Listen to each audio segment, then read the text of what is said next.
All right, now that we're up and running on both channels,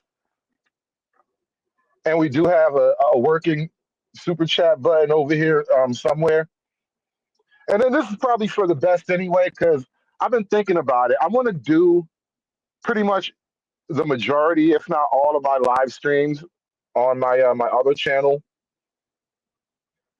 That way, when it's on the backup channel, I can just have like separated content. And I'm going to start. I'm working on a video now. I'm going to do all of my pre-recorded videos and drop them over here on the main Hood Conservative channel because I have way more subscribers over here, and just seems like an easier thing to do. I can put the pre-records there. It seems like it'll be a bigger place, more fish in that pond, if you will.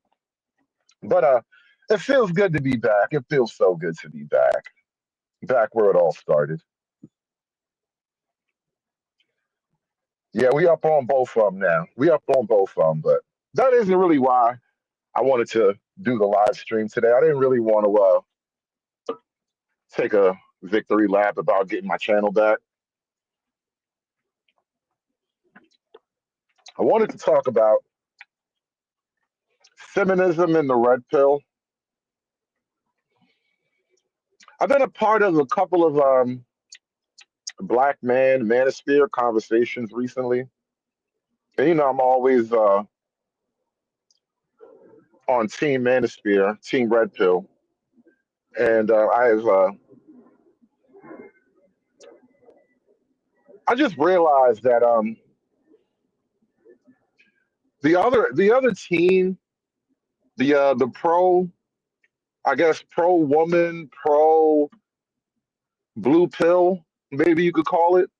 Blue pill is in retreat. The blue pill team is definitely losing.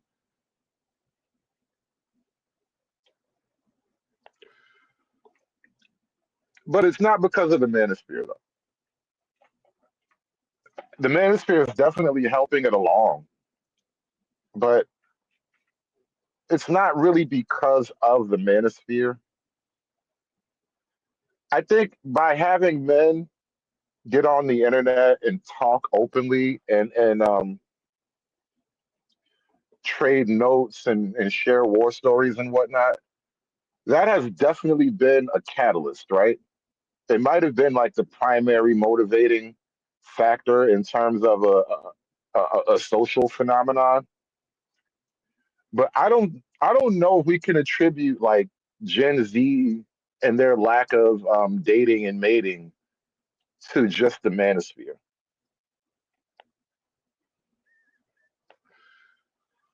And I'll tell you why.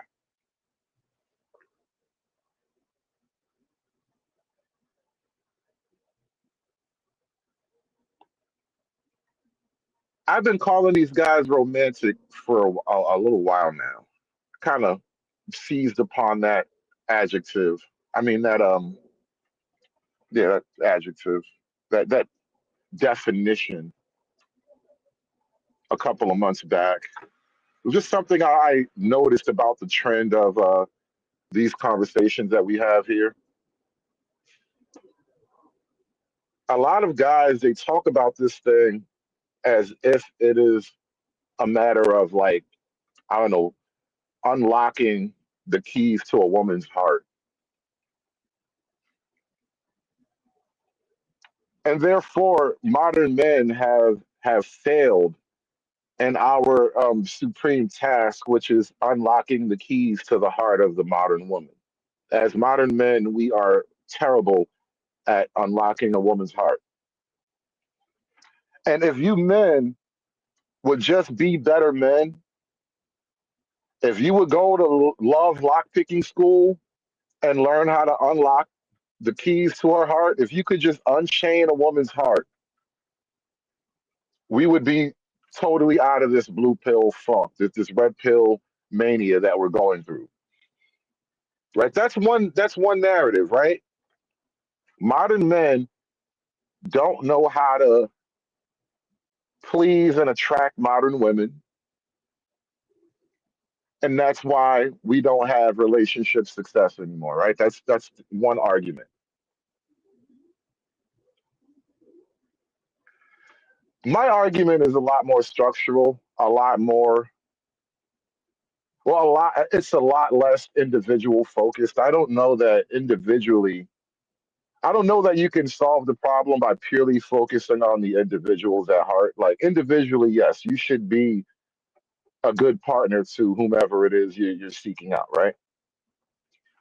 But I think it's a bigger issue when you think about economics and the legal system.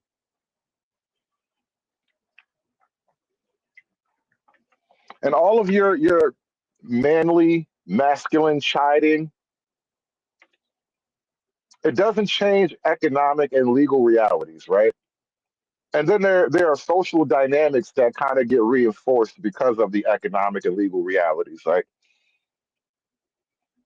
a really simple, easy example of that is men hitting women and women hitting men. Women generally don't feel it is like a moral wrong if they like slap a man for any reason. It's not an affront to polite society. Nobody's going to get kicked out of a polite social circle because a woman slapped a man. Yet if a man were to slap a woman, he could lose all kinds of things, right? And it need not even go to physical violence. Men have lost their careers for wearing a shirt with Hawaiian girls on it, like a literal lula, a hula shirt. Girls doing the hula with the grass skirt. A doctor got fired, like a big shot doctor. He got fired for that, like some type of research professional. I forget what he discovered, but he was an important guy.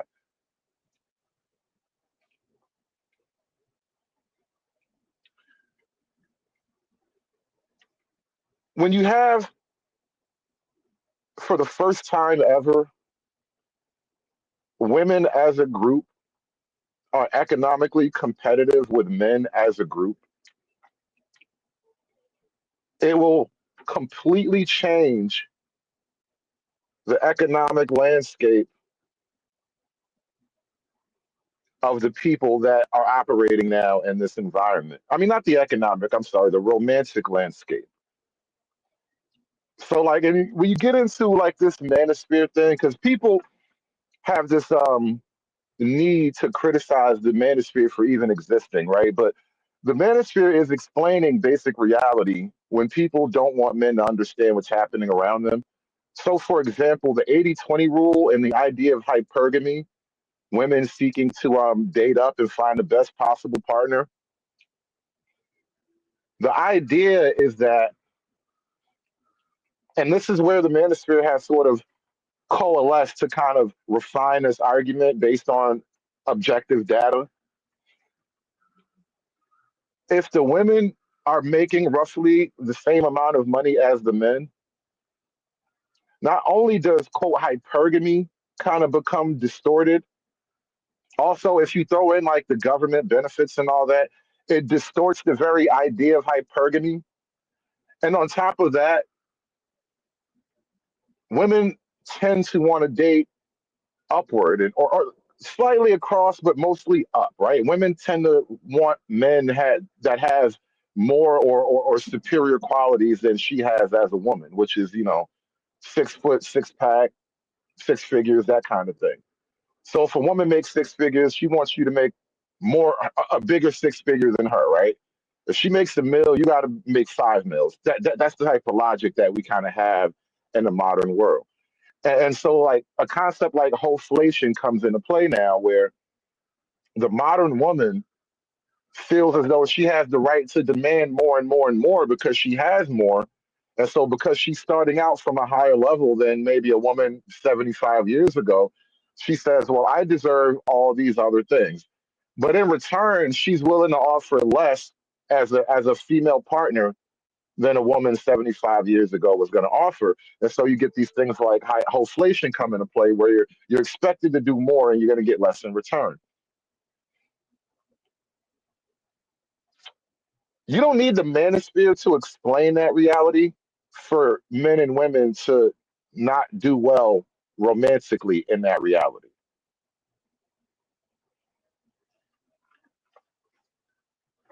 Me explaining the weather won't stop you from getting rained on.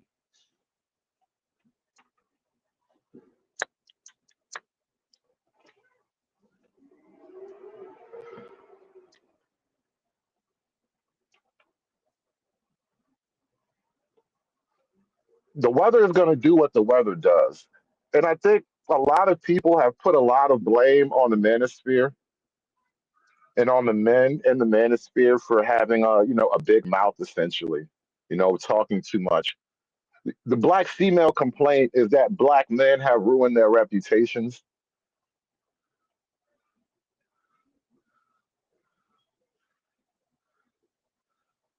I don't think that's true.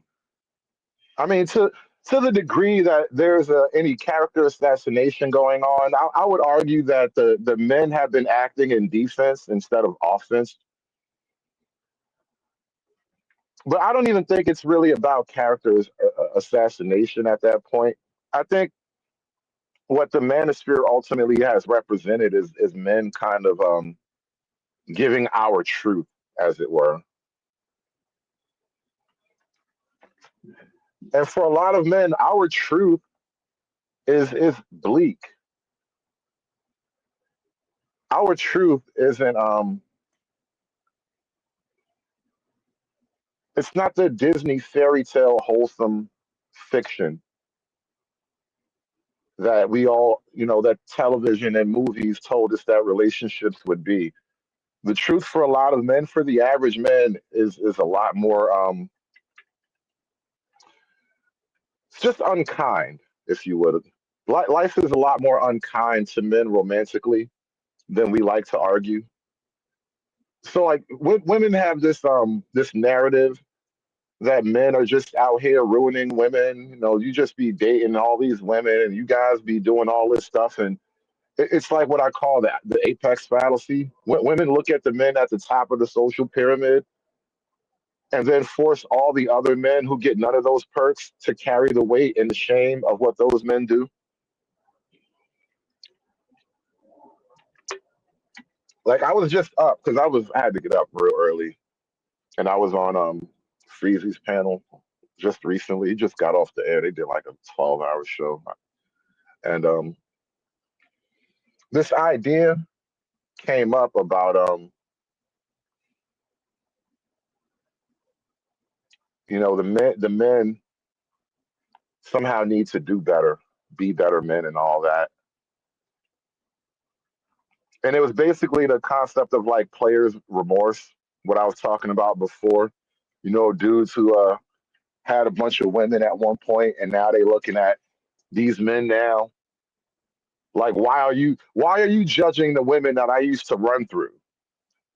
Like how dare you? You ran through these women, bro. Don't try to charge the average man for doing what only a handful of y'all niggas could even possibly do, right? But we have these competing narratives, and this is kind of why the manosphere had to exist in the first place, because the arguments were completely one-sided. And even now, I listen to a lot of these shows, and I go around, the Chitlin circuit, and it's like until one of the dissident voices shows up, like me, the argument is always one-sided, bro. Shout out to Big Time with the $10 super chat. Thank y'all so much for coming out tonight.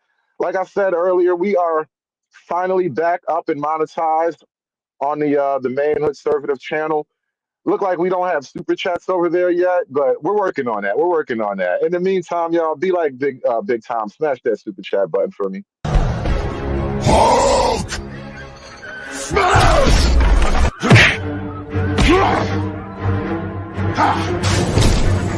Smash you! You make Hulk angry! You not like Hulk angry! Hulk no like fighting girls. But yeah, hold up. What was that super chat? What cunts don't understand: women date men who are taller, older, stronger, make more bad experience, smarter. Men date women who are younger, dumber, tinier, make less and less bad experience. Exactly. That is almost a black pill. It's not quite a black pill, but it's a harsh pill, right? It's a jagged little pill. But it's true though. And I think, you know, speaking of these harsh true pills, don't mind me. My thoughts are kind of meandering. I'm just, you know, I'm parked up over here on my break, getting some thoughts out. But I think you bring up another valid reason for the quote manosphere existing. I guess that's what I'm doing now is I'm just giving validation for why the manosphere is. We have grown very uncomfortable with speaking frankly about the male female dynamic. And because we don't speak frankly, we speak in delusion and we speak in poetry and we speak in proverb and romantic concepts. We talk the language of women. We literally use female coded and female approved language to attempt to describe the male female dynamic. And I think that's it robs us of pure truth. Like what you just laid out big time is an example of pure truth. When I was talking about women tend to want superior qualities in a man than what they themselves possess as a woman, this is exactly what I mean. Women date men who are taller, older, stronger, make more bad experiences, smarter. Now, as men, we don't look for those qualities in a woman. We don't really enjoy your experience. You know, it doesn't benefit us as men that you've had all this sexual experience, right? It we prefer it. You know, we prefer the blank slate thing, right? I'll teach you all the freaky deaky shit that I want you to do from now on. You know, we'll learn it together. We'll make it an adventure, a little bit every year. We're gonna work our way up to all the nasty stuff. You know,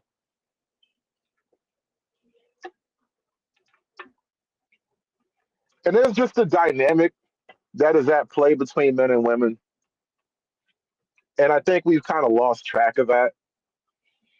Like one of the things that came up on Freezy's panel earlier was an accusation. I think the dude Josh, he was up there. He was saying how somehow men don't understand women, which I think there is a truth in that. Not all men understand women, which is why we had this manosphere come around. Because you know, women are mysterious and they lie a lot, and men are kind of dumb. We are one track minded. You know, we can build cars and build rockets, but unlocking the keys to a woman's heart. Hell, it even sounds retarded, me even trying to say that. Like the autistic male brain I have, unlocking the keys to a woman's heart just sounds like being retarded. But that's a guy thing. Most guys, we don't really, you know, think on that level.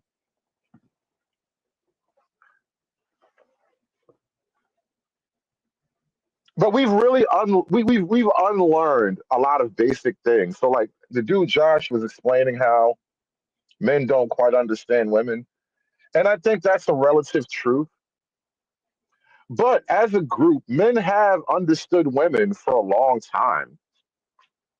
You know, if you read parts of the Bible, wisdom about female nature will be in the Bible. You know, it's better to sleep on the roof of your house to share your home with a quarrelsome woman, something like that. I'm paraphrasing. I'm not the Bible guy, but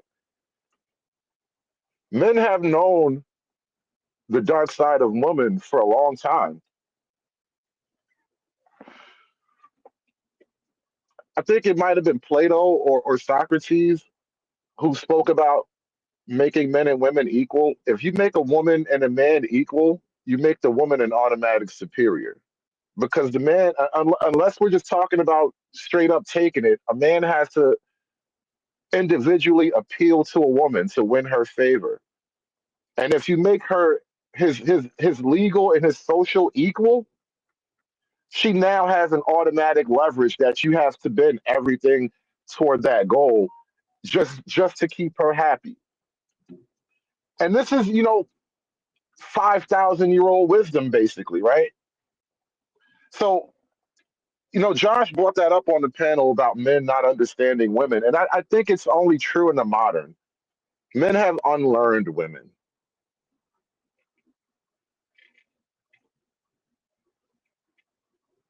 Once upon a time, guys used to quote Robert Briffault and his book on the mothers,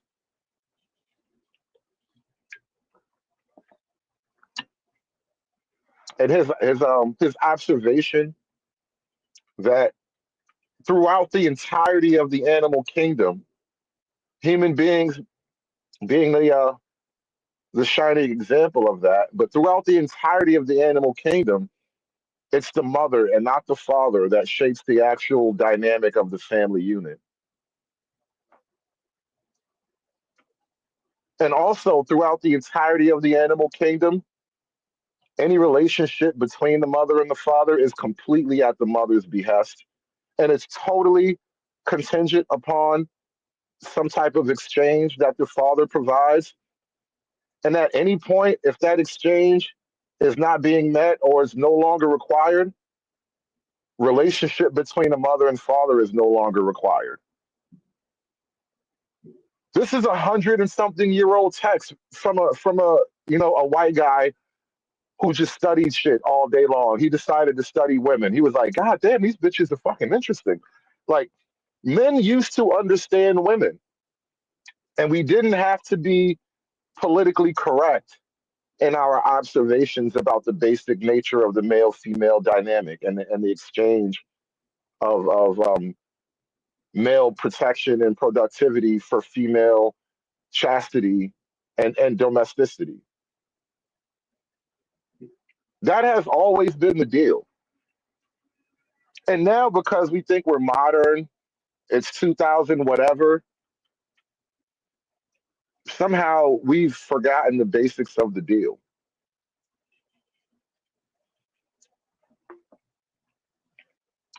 And then on top of that, it's just a lot easier to blame men. Oh shit, what's going on, Nameless? Hey, you know what, Nameless. If you got a minute, I would actually drop the link and have you up here to kind of bounce these ideas around off. Just you and I. I'm not even going to open a panel up. I would just like to have you up alone because you and I, we rarely get to actually have this exchange at length. And I have a minute if you have a minute. Because I think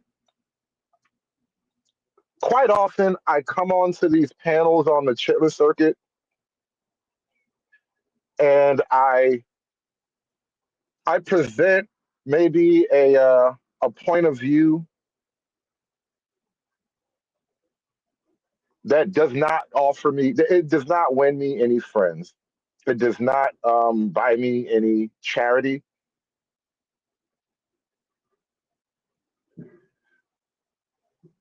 And I accept that. I accept that. And I get that quite often I'm arguing against ideas that are in the background. It's not even in the foreground of what I'm trying to talk about. So, for example, when I'm on this chitlin circuit, I know for a fact that one of the huge impediments to people accepting the argumentation that I lay out is the pure racial dynamic.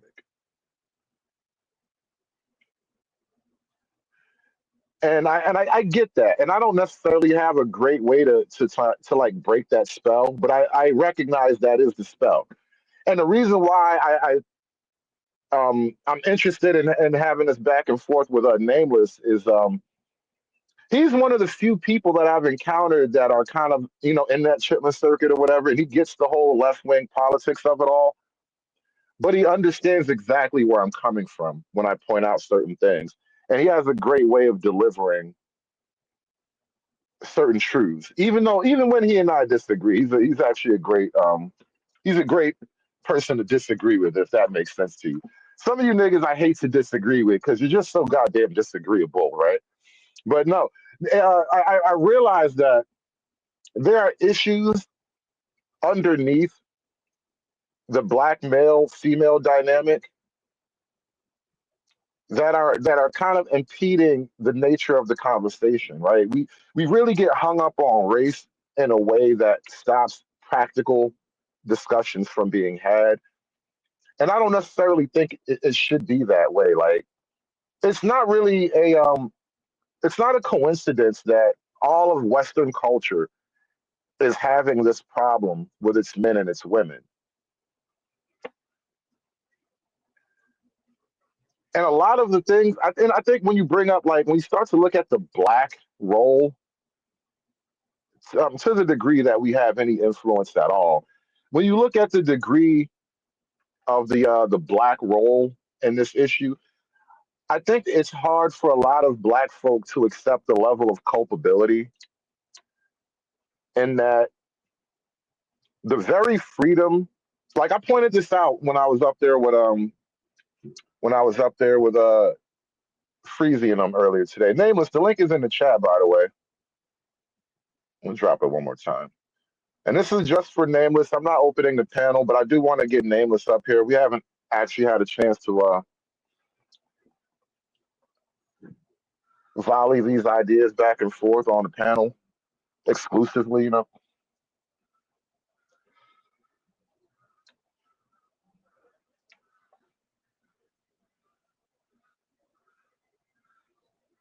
But I was trying to explain to Freezy and damn, I think I lost my train of thought. But this issue between the men and women, this is what I was telling Freezy and you can't avoid the politics of it. Because on the one hand, you dudes are talking about like black men leading their women, and all you got to do is be that guy. You got to alpha your way through it. You know, the typical shit, right? And I pointed out to him that black men are unique in that we are the only group of men that basically follow our women politically. And so all the things that black men want politically in terms of head of household and a patriarchal order, you know, God, man, woman, child. None of you niggas actually put that on the line politically. You totally allow those political interests to be subverted so you can vote alongside the women. And what the women want politically is directly opposed to all the things that you guys want socially. And their politics will shape your social life. And that's what you guys don't want to acknowledge, right? But here's the problem though. Once they acknowledge that it's a political issue, now you got to vote with the white boys that are allegedly racist and they hate you. And so now you become politically frozen. And it's a lot easier to hang out there and be liked and be in the crowd, be in the in crowd and, you know, be loved by the girls and all of this whole shit. It's a lot easier to be liked than it is to be right. And I find myself being right more than I am being liked, I guess, in these chitlin circuits. But I haven't met anybody that could actually disprove my framework and the problem that I present. And when I bumped into Nameless one time, it was a couple of weeks ago, and I started bringing this up. He immediately understood where I was going with it because not everybody gets that black culture is effectively the bastard child of Marxism and communism. And so a lot of our black heroes and our black leaders are Marxist and communist and socialist in one way or another. And there is no conception of how that culture, the culture of Marxism and communism, the culture of revolution itself, how that can totally obliterate the male female dynamic.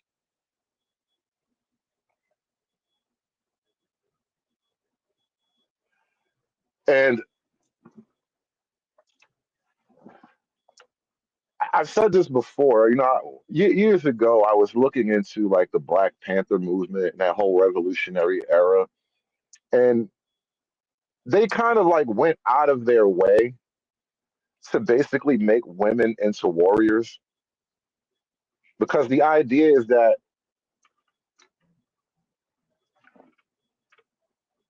We gotta, team up. We gotta fight the man. The revolution needs every all hands on deck. A woman can fire a rifle just as well as a man. All these ideas kind of got introduced for the sake of revolution, right? And we turned our world. We embraced the idea of equality and feminism. One, as a rejection of the Christian patriarchal white man rule, right? Because those are the white man's rules. And so, because the white man is Christian and the white man is patriarchal, we have to be like some pagan moon goddess, Mother Earth worshiping revolutionary niggas. And the overall effect of that socially is that you turn the women into warriors.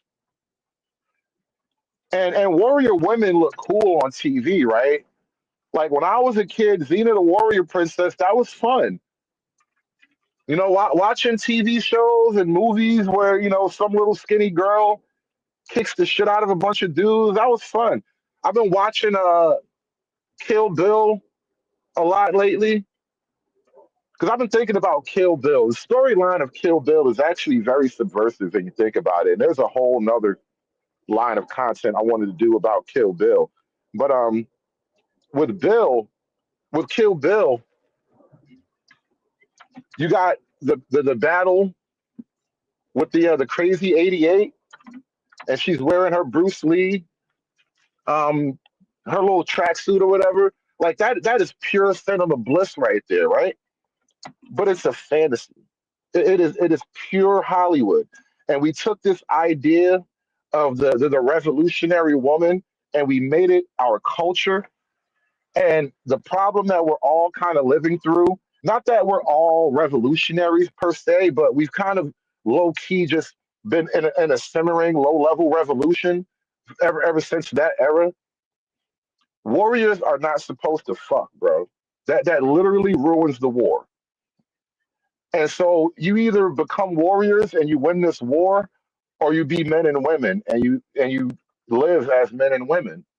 And right now, it feels like black men and black women are stuck somewhere in between where we're supposed to be warriors, but we're supposed to, be men and women at the same time. And you just cannot do that.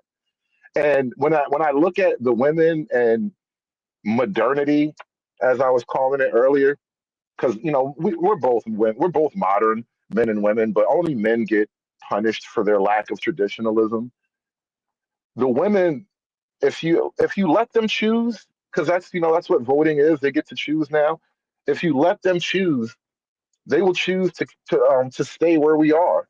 And I don't think that's a pill that a lot of black men are comfortable swallowing. Like the work that has to be done in order to get things on a productive track again, the women can't be expected to help right away because your initial job is to oppose them, and that's a losing pill. A lot of dudes don't like that. Nobody wants to be the bad guy. Everybody hates being the bad guy, but they want to have all the things that come from being the bad guy. That's just not going to work. You need people like me so you can point your fucking fingers and say, that's the bad guy. Fuck you. You're all pricks. Hey, Nameless, what's going on? I want to welcome you to the show, first of all. And then, secondly, I'm going to give you the floor for a couple of minutes because I got to run inside and go punch this clock because I'm on white man time right now. So I'll be right back, Nameless. But you got it, Mike? Your mic is good? Think so. Microphone test. Am I good? All good, all good. You got that $1 million mic. Fam, I appreciate you having me up, man. I was not prepared to have a conversation about this. I was just kind of strolling through the YouTube streets and saw you were on, so thought I'd poke my head and see what you guys were doing. It's funny. I was actually working on compiling a report on the government shutdown and doing research on representation within the federal government workforce and what this is doing, or really the reasons that are animating a lot of these changes we're seeing, because there's a lot of demographic shifts I'm beginning to really perceive right now, starting with a genderfication of politics, which I think is beginning to relate to the point you're highlighting here. It's interesting that it was already noted that within Gen Z, there's absolutely a demographic shift towards women going center and left and men going center and right. Just inherently, that's generally beginning to happen. But what this government shutdown is beginning to show, and a point that I had made on the Roger Report a little while ago, is that the federal government for a while has been acting as a kind of de facto provider male. And in a lot of instances, because it's what initiates the direction under which those resources go, they're acting more like an alpha in the traditional sense that was understood. Now, I wasn't trying to lean in on the way that gets misappropriated. What I was really highlighting was a misunderstanding of concepts that have been presented for grievance, especially with some of the circles that you were talking about earlier, Hood. In particular, I was highlighting in this report how the absolute bottom of the societal infrastructure, when we talk about who's considered destitute, when you control for things like mental illness, drug abuse, and veteran status, you find that men overrepresent the absolute bottom. And it's important because if you take people making about $12,000 a year or less, look at those people who are not getting subsidies, then you begin to see men are all over there. Then you go take a look at the level immediately above that. And when you consider the level of subsidies that are supporting that, it's to a point where they've created a separate social caste. And I noticed a pattern here where a lot of these women don't necessarily have education. They're not anything beyond high school or some college. A lot of them do have children. And the numbers are so much so that the moment you begin to remove those programs for whatever reason, which, the case study of the government shutdown is beginning to show, the leading reason to maintain those things has been because of the millions of people who are going to be suffering from it. I think the numbers are something crazy like 43 million when we look at WIC and SNAP alone. And again, these things are emergent from old school New Deal policies that have just transferred over here to the present moment. And I think November, a lot of the federal funding and appropriations for a lot of these things are about to lapse. So for the first time, the state and donations and local governments are about to have to start picking up the slack for this. And it's already exposing this dichotomy. I brought that up, and it's important because these are programs that are gender-based, and they are asymmetrically influencing and benefiting women because the family model has decided to be women and children. And we understand that's a relic from the old apoptic contract of exchanging, by way of men, a reason to participate in society by having a reasonable expectation of family, which is that whole safety model. And then exchanging that towards women, a measure of safety that can happen as a result. And if that safety can be disproportionately handled by the government, you need to find new ways of incentivizing people. And this is what this model has failed to do. So when we fast forward now with the way people can use protected classes to get access to these things, something that was originally designed to address a Civil War grievance throughout Reconstruction is now being leveraged to create a demographic that is disproportionately benefited from this situation long term. And a lot of these administrative changes are actually affecting them more than anybody else, and they're reflecting to the genderfication of left and right everywhere. Let me jump in here. Yeah. That term, genderfication, um, I think you're coining a term, perhaps. I've never heard that particular word, but I know exactly what you mean. There's an article that's come out recently that I've heard people do some content on where a woman was sort of just lamenting the feminization of the culture at large, because we understand there are certain rough dynamics about how men function as a group and the kind of rule system that men tend to create. We haven't really had a look at how that works when women get to run a group and operate with full power up until just now. The modern world, we have a lot of examples of that. And what she was talking about was how when you get a lot more women in the educational system, like just as students at first, right? You start to change the nature of education to accommodate the female students. Then those students graduate and they become teachers, and you further, solidify and cement these changes. And then now those people are graduating, going into the corporate world and into government, bringing those changes that they had in college, feminizing the government now. And so it is kind of becoming like this feedback loop where just the female spirit is dominating everything. Well, let me give you a little context to that. We'll use the federal government as an example. Well, just the government in general. When you take a look at GS scale 1 through GS scale 10, I think it's something crazy like 66% of these positions are filled by white women. 66. It's a goofy number.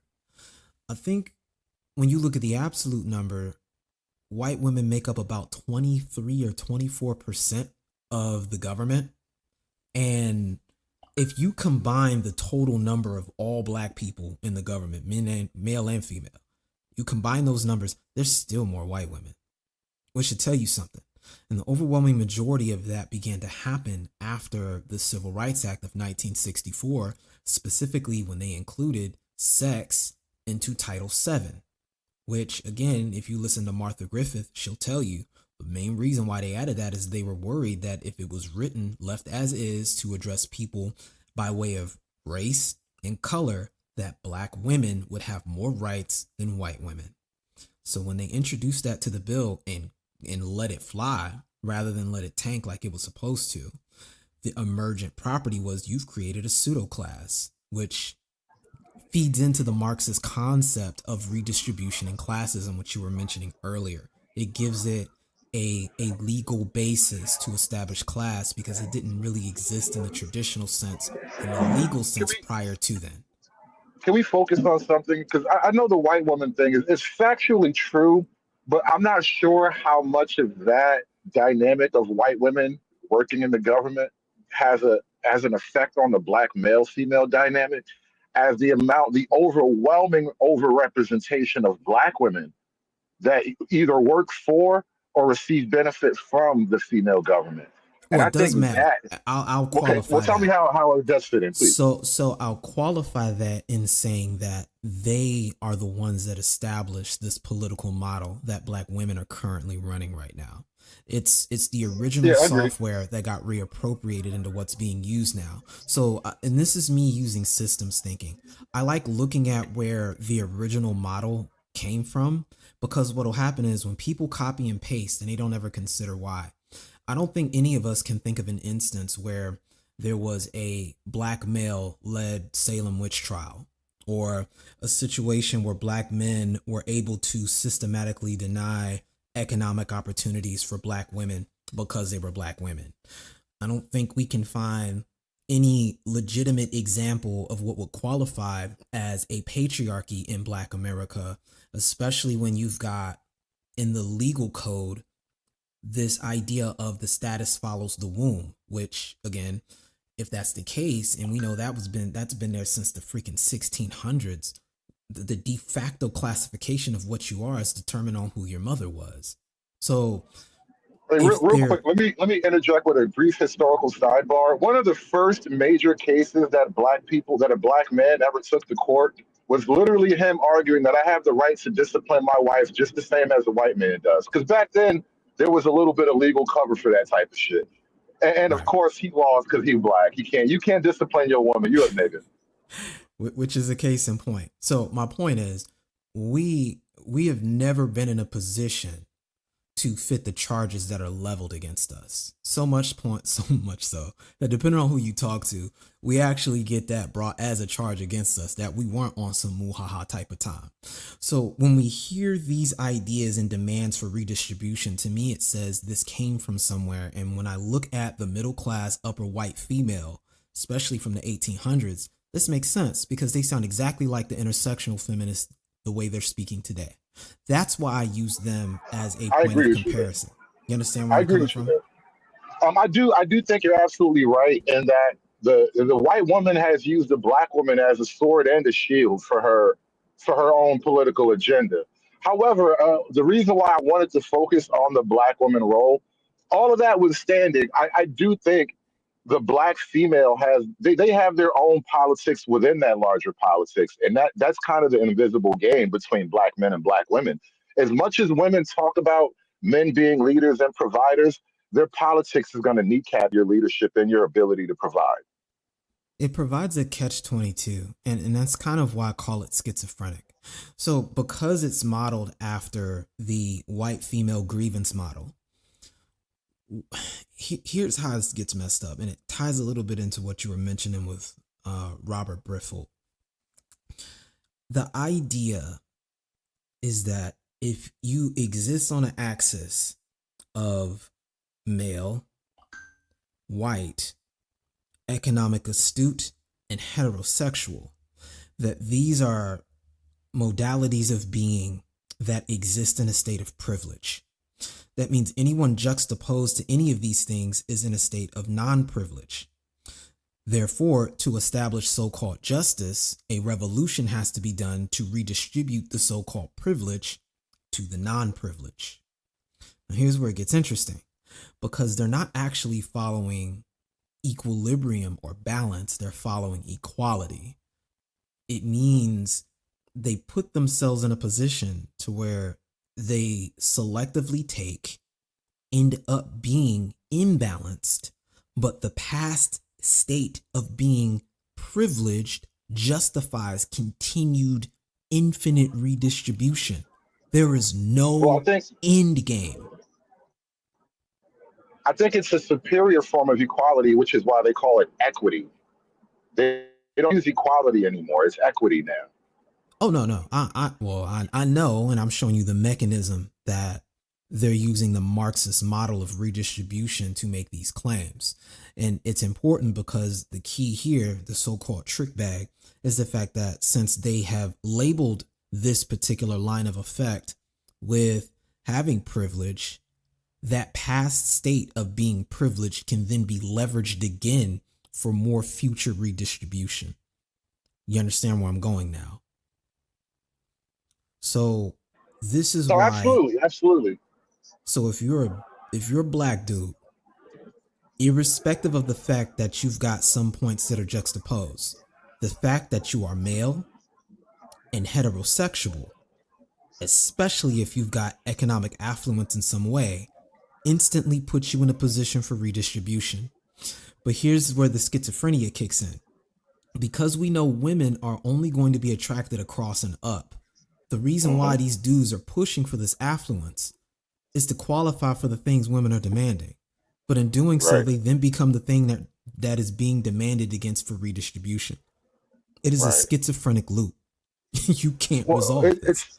it's putting men in a weird patriarchy catch 22. Like if I become the man that I'm supposed to become, I'm now the enemy by default, right? And I totally get that. It's a weird box that you just can't get out of.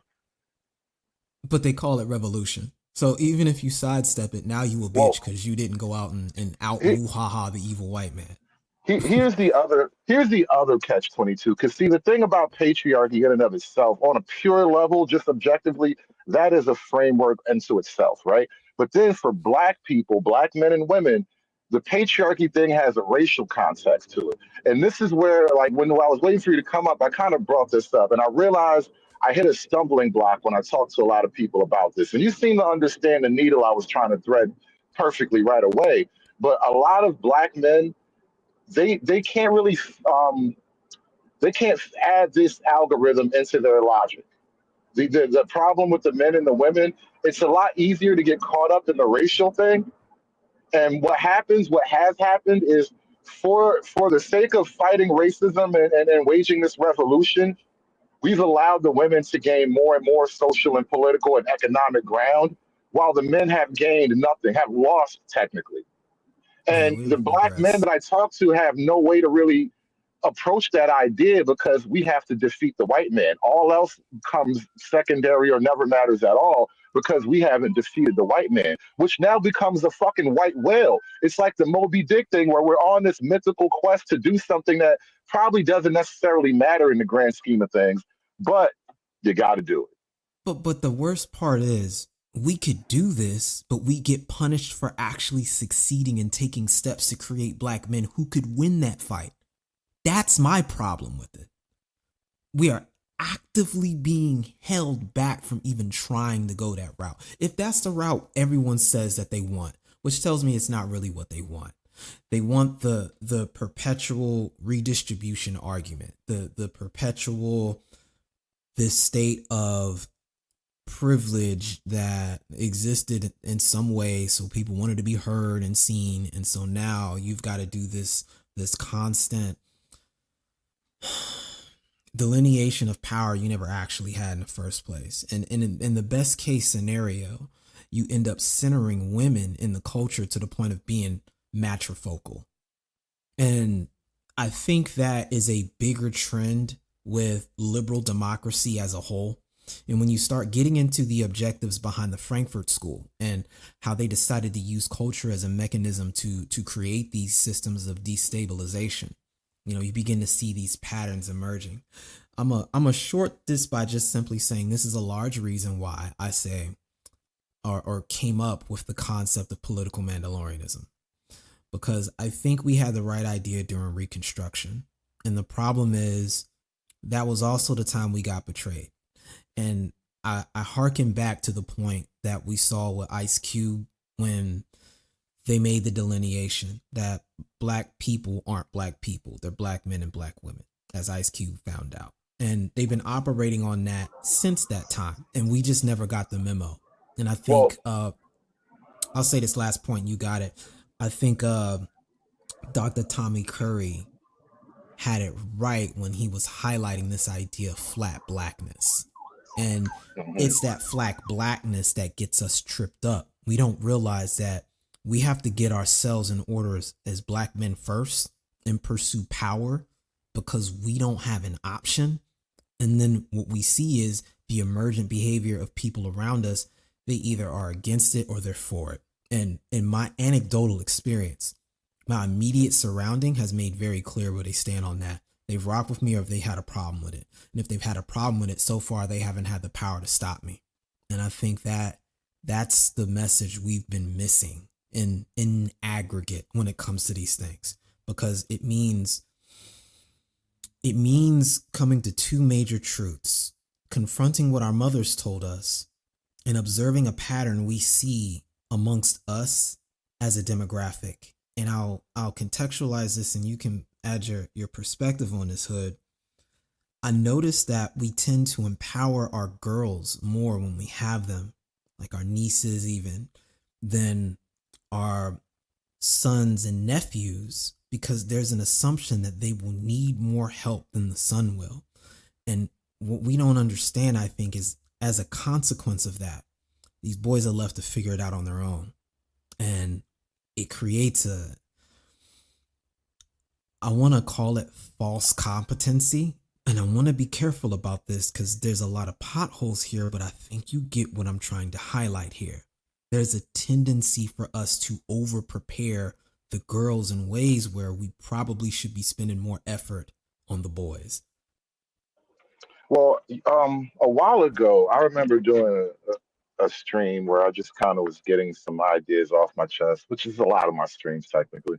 But I was talking about modern women and as a father, watching your daughter become a modern woman is it's not always an enjoyable thing.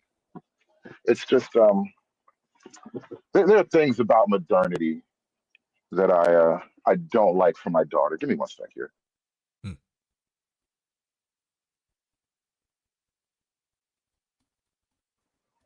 Now, the thing I wanted to kind of bring it back to, and especially we're talking about modern women and black men and women. One of the reasons why I kind of landed on this particular image for the thumbnail, this is from the Thunderbolts, where she's stepping off that building. I think black men in general, but we kind of framing this about black men and women. Black men are really uncomfortable with the idea that it was the women who kind of stepped off first. And because it was the women who kind of stepped off the ledge first, what the men are going to have to do now is also step off the ledge, but we're not going to be stepping together. And Mm. we have to kind of go somewhat in our own way. Like we have to go forward apart, but together, if that makes sense. Because the only way for us to go forward together is for black men to kind of carve a path on their own. That is for black men to be successful and to have leadership positions within their own domestic circles and their own social circles and all that. You kind of have to destroy in order to build again. And I think for people to get what they say they want, they haven't really acknowledged how drastic it's going to have to go. Because from where we are right now, the hole is so deep. Well, and this is what I was working on this morning. Here's why I hesitate on acting on that piece in particular.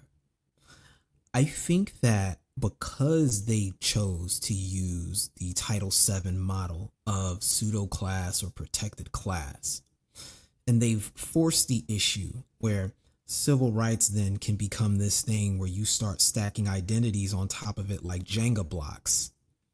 I think that the fundamental issue is it leads itself wide open for the fourth industrial revolution to not only take it over, but to make it a moot point. And I'll qualify this by bringing your attention to the last election. Abortion was one of the leading topics of discussion. In 10 to 15 years, when artificial womb ectogenesis and this stem cell mastery becomes a thing, do you think there's going to be room for people to really care much about abortion when they can make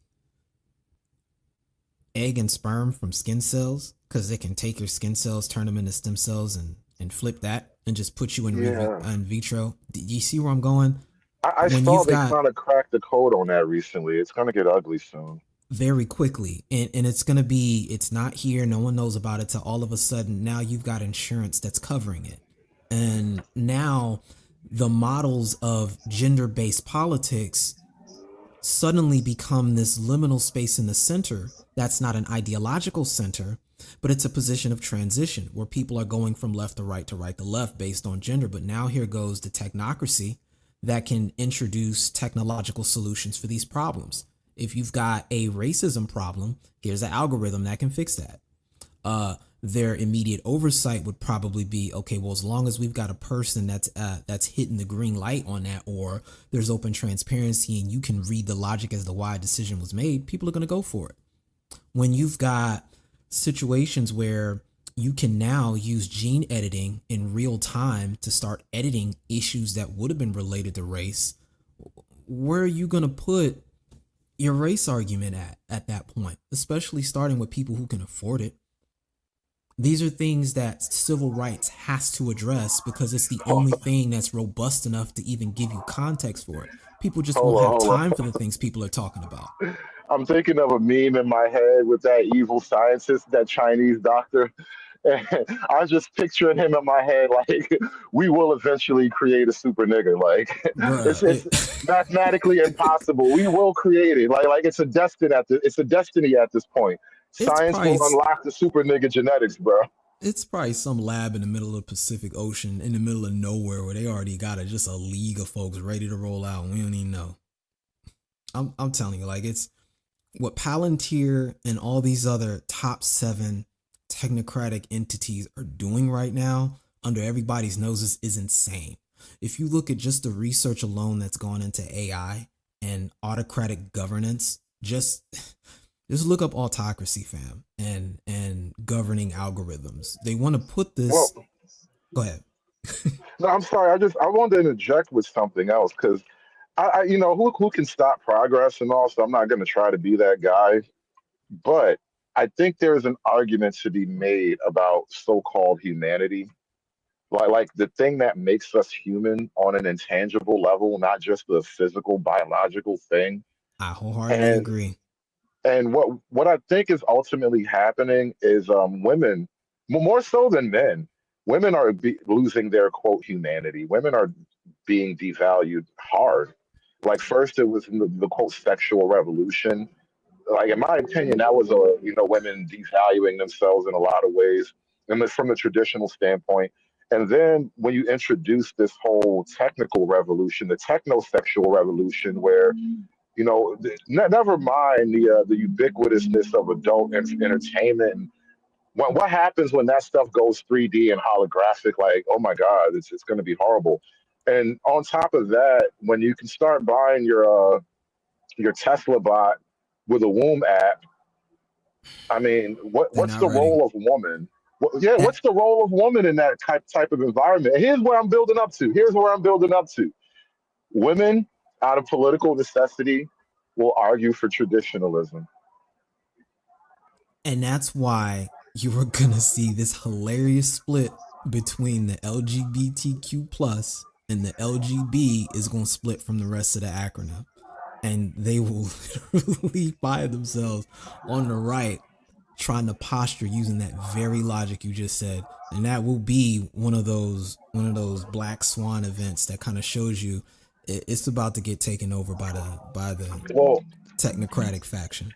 from what I hear, and this is total maybe non sequitur to the tech thing, but I hear the T's are kind of in retreat right now. And maybe that's just the Trump era, and maybe they're going in hiding. But I think this just a cultural trend where the LGBT, I mean the LGB, are low key kind of sick of the T's too. A lot of people are just over the T's. Yeah. I'm saying that particular spot they open is wide open for the technocratic conversation to happen, starting with people who are adopting some of these things for academic reasons or to overcome physical injuries. We got veterans, they got arms and legs missing. They'll be the first candidates to start trying out some of these new prosthetics that show up that let you perform better than normal people. I mean, then you've got the things that are being worked on now with nanotechnology that can assist in neurological function and things that let you offset certain processing powers remotely to other chips that can be connected to the cloud. Like these are all things that you're going to have to make a decision on as a parent. Do you give access to these things to your kids so that they can adapt to it early, or do you choose not to? And then what do you do with the people who don't? Civil rights is the only platform that you can really come to a conclusion about. Like it's a little things like that. And it's all good until the insurance company says, okay, well, we've got evidence to show that people who adopt this technology have better outcomes. So you who aren't doing it, yeah, we'll cover you, but here's your new premium. And then, this is how these things get introduced forcibly, whether people want to or not. And you're going to have to find a framework to have these conversations in. I'm saying this is how the current left gets a lot of its talking points essentially replaced by the technocracy, pushing what you were You describing know, earlier that I call the commodification of human life and human relationships. Go ahead, fam. you know what? It sounds like the new civil rights will be anything but racial. There may be a bit of gender dynamic to it, with the male grievance being a part of the civil rights, the new future civil rights issues.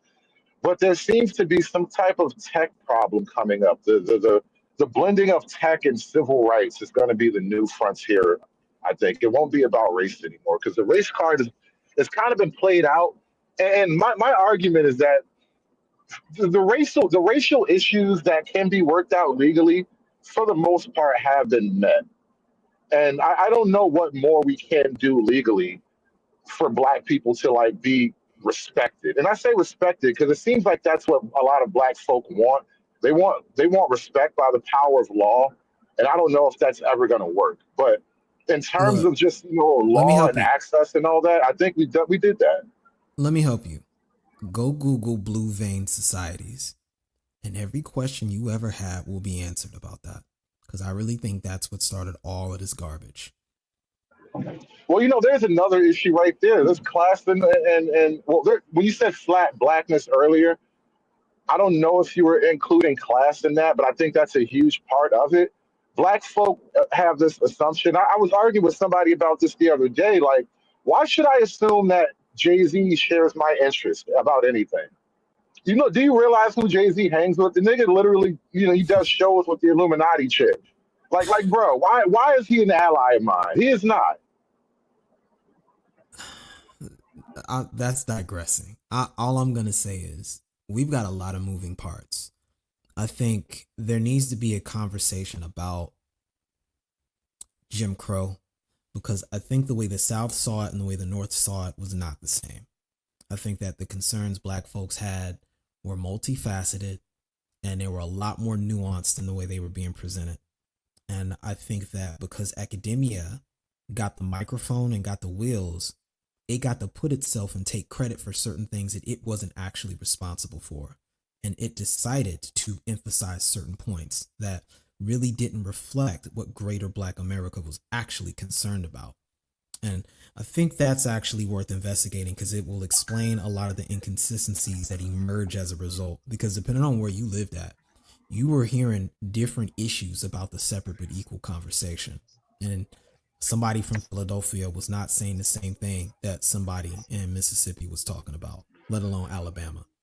I can imagine that because there's just the urban versus the rural. There's just different lifestyles, different natures of people, white and black, up north and south. So I could imagine that. And when I when I learned more about the real civil rights era, not just the PBS documentary, I hear those rumblings, and I hear that Dr. King had his own nemesis, and there was a tug of war between how things should be done. And so these are all facts that get lost in the sauce now, but this is kind of the reality of things. And so we get sold an image that is it's been processed and packaged so that as Black people we all wind up at a similar conclusion. Where I think we've kind of run its course on that, and now we can kind of start to deal with a more nuanced and a more objective reality. I think I that's will, what we need to do. And I, what I, nameless, before you go yeah, on, yeah, and I know yeah, you yeah. said you only had a few minutes up here, so I'm keeping you as long as I got you. But right now, I do have a question from the audience I would like you to tackle before you move on to any other commentary. Because you were speaking about pursuit power and Freeman's Journal. Shout out to Freeman, been a member for 6 months. Define pursue power. What does that look like? Political Mandalorianism. You know what? Can I just go ahead and read the preface? Good God, being goofy outside. The preface of the Political Mandalorian manifesto here. Now, pre-game, when you say political Mandalorianism, are you reading something of your own work, or did you get this from somewhere else? This is my own work I've wrote. Thank you. Continue. Okay, I'm gonna go pull this up. All right. Preamble: Political Mandalorianism, and I'm gonna give you the general layout, and I will define it to give you your short answer, Friedman. It's the ability to conduct and contract fair contracts. Fundamentally, the ability to leverage and conduct and arbitrate fair contracts. That's what I describe as power. I think that power is a series of your ability to navigate that by way of policy. And I'll explain that here in the preamble. Number one, individuals, parties, and corporate entities and states can engage in the act of policy. Law is the language of policy. Politics is the means by which policy is made realized. Diplomacy and negotiation are the preferred methodology through which politics is engaged. War is politics and policy imposed in the absence of negotiation and diplomacy with the goal of submitting the opponents to one's will by way of hard, soft, smart, or proxy power, and eventually algorithmic power.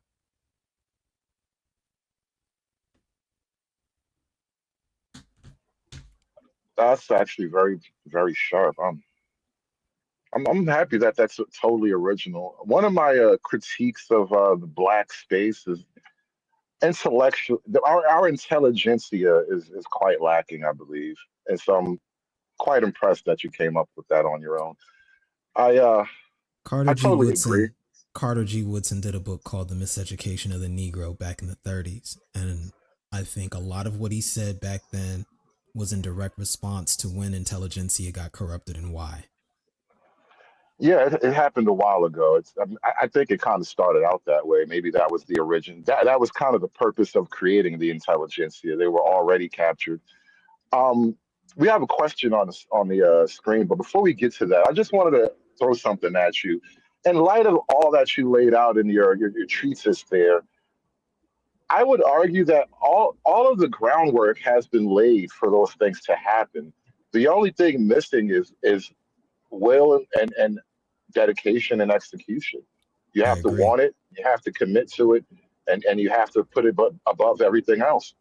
And it's that kind of commitment that's really lacking. And this is why I'm so critical of the modern race dynamic when it comes to politics, because we're forever locked in the begging position when we should be in the acquisition phase.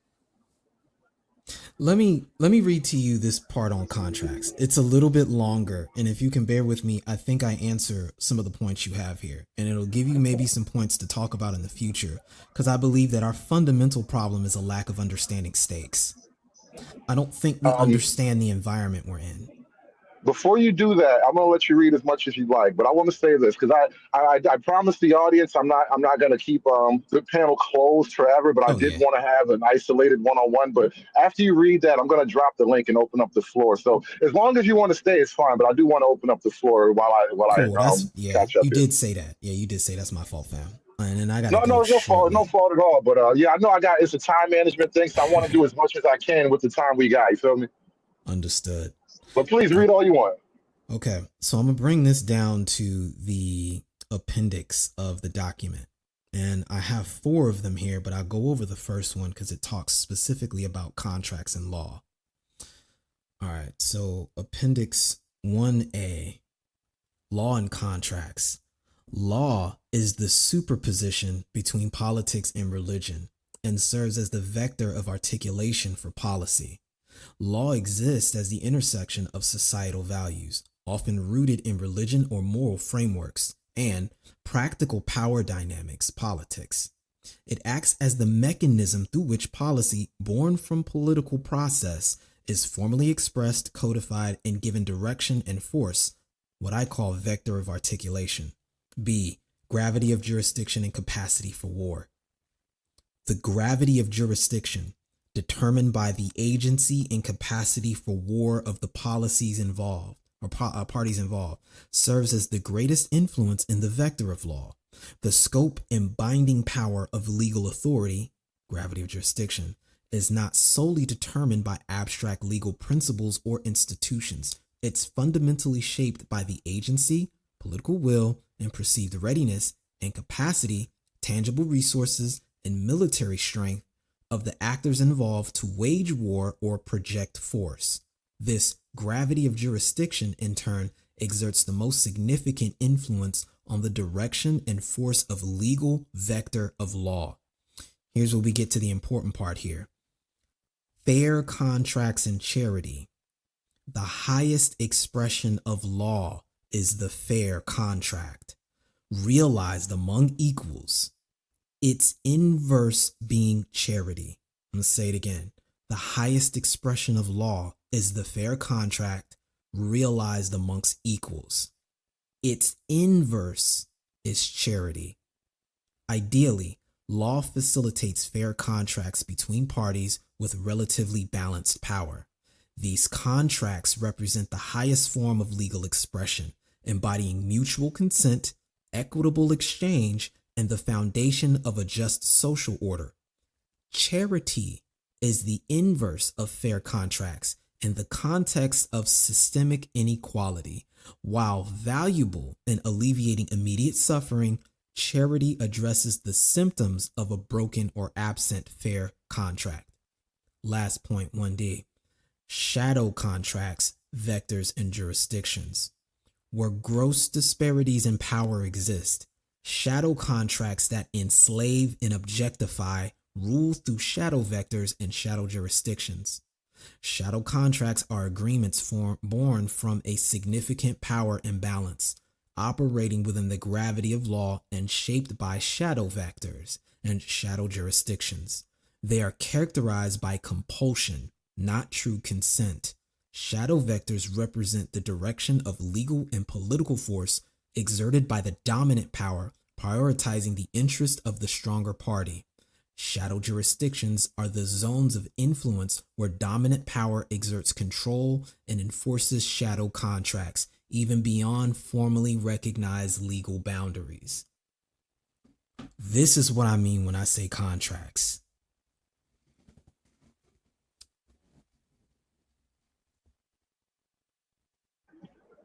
I want to say big thank you to KMS for the $50 super chat. Nameless Tax, big fan of your work, sir. You too, conservative. Thank you so much. And I enjoy thinkers. I really do. Whether or not we agree is almost of little consequence. I enjoy the process of thought in and of itself, and I appreciate the level of thought that you actually had to put into this. And I don't know that a lot of our black intelligentsia is doing this level of thought outside of the racial prism. I get a lot of, deep thought and pontificating about race and concepts that bear little, um, they have no bearing on what it actually takes to run your society, right? And so what I hear that you're laying out is an ideological superstructure for how black people can govern themselves, which is kind of what I'm not a separatist in that regard, but I do think black folk need to understand the very concept of civilization and why things need to be a particular way, so that we don't just be like, oh, this white man things, right? Because I think you've worked out a similar logic that has been worked out before, and I think black folk need to kind of do the baby steps as well. Yeah, and it's why I don't. And the link is in the chat. By the way, shout out to the audience. The link is in the chat. Excuse me, protagonist. One No, it's last thing. okay. The link is in the chat. KMF, consider that also the panel tax page. So if you got any intelligent, deep thought you like to combat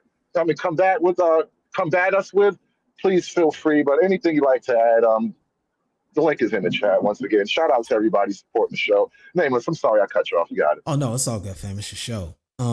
So I will say that I look at race as a descriptor and not necessarily a point of identification, but a meaningful in-group, out-group modality. And I'll qualify that later.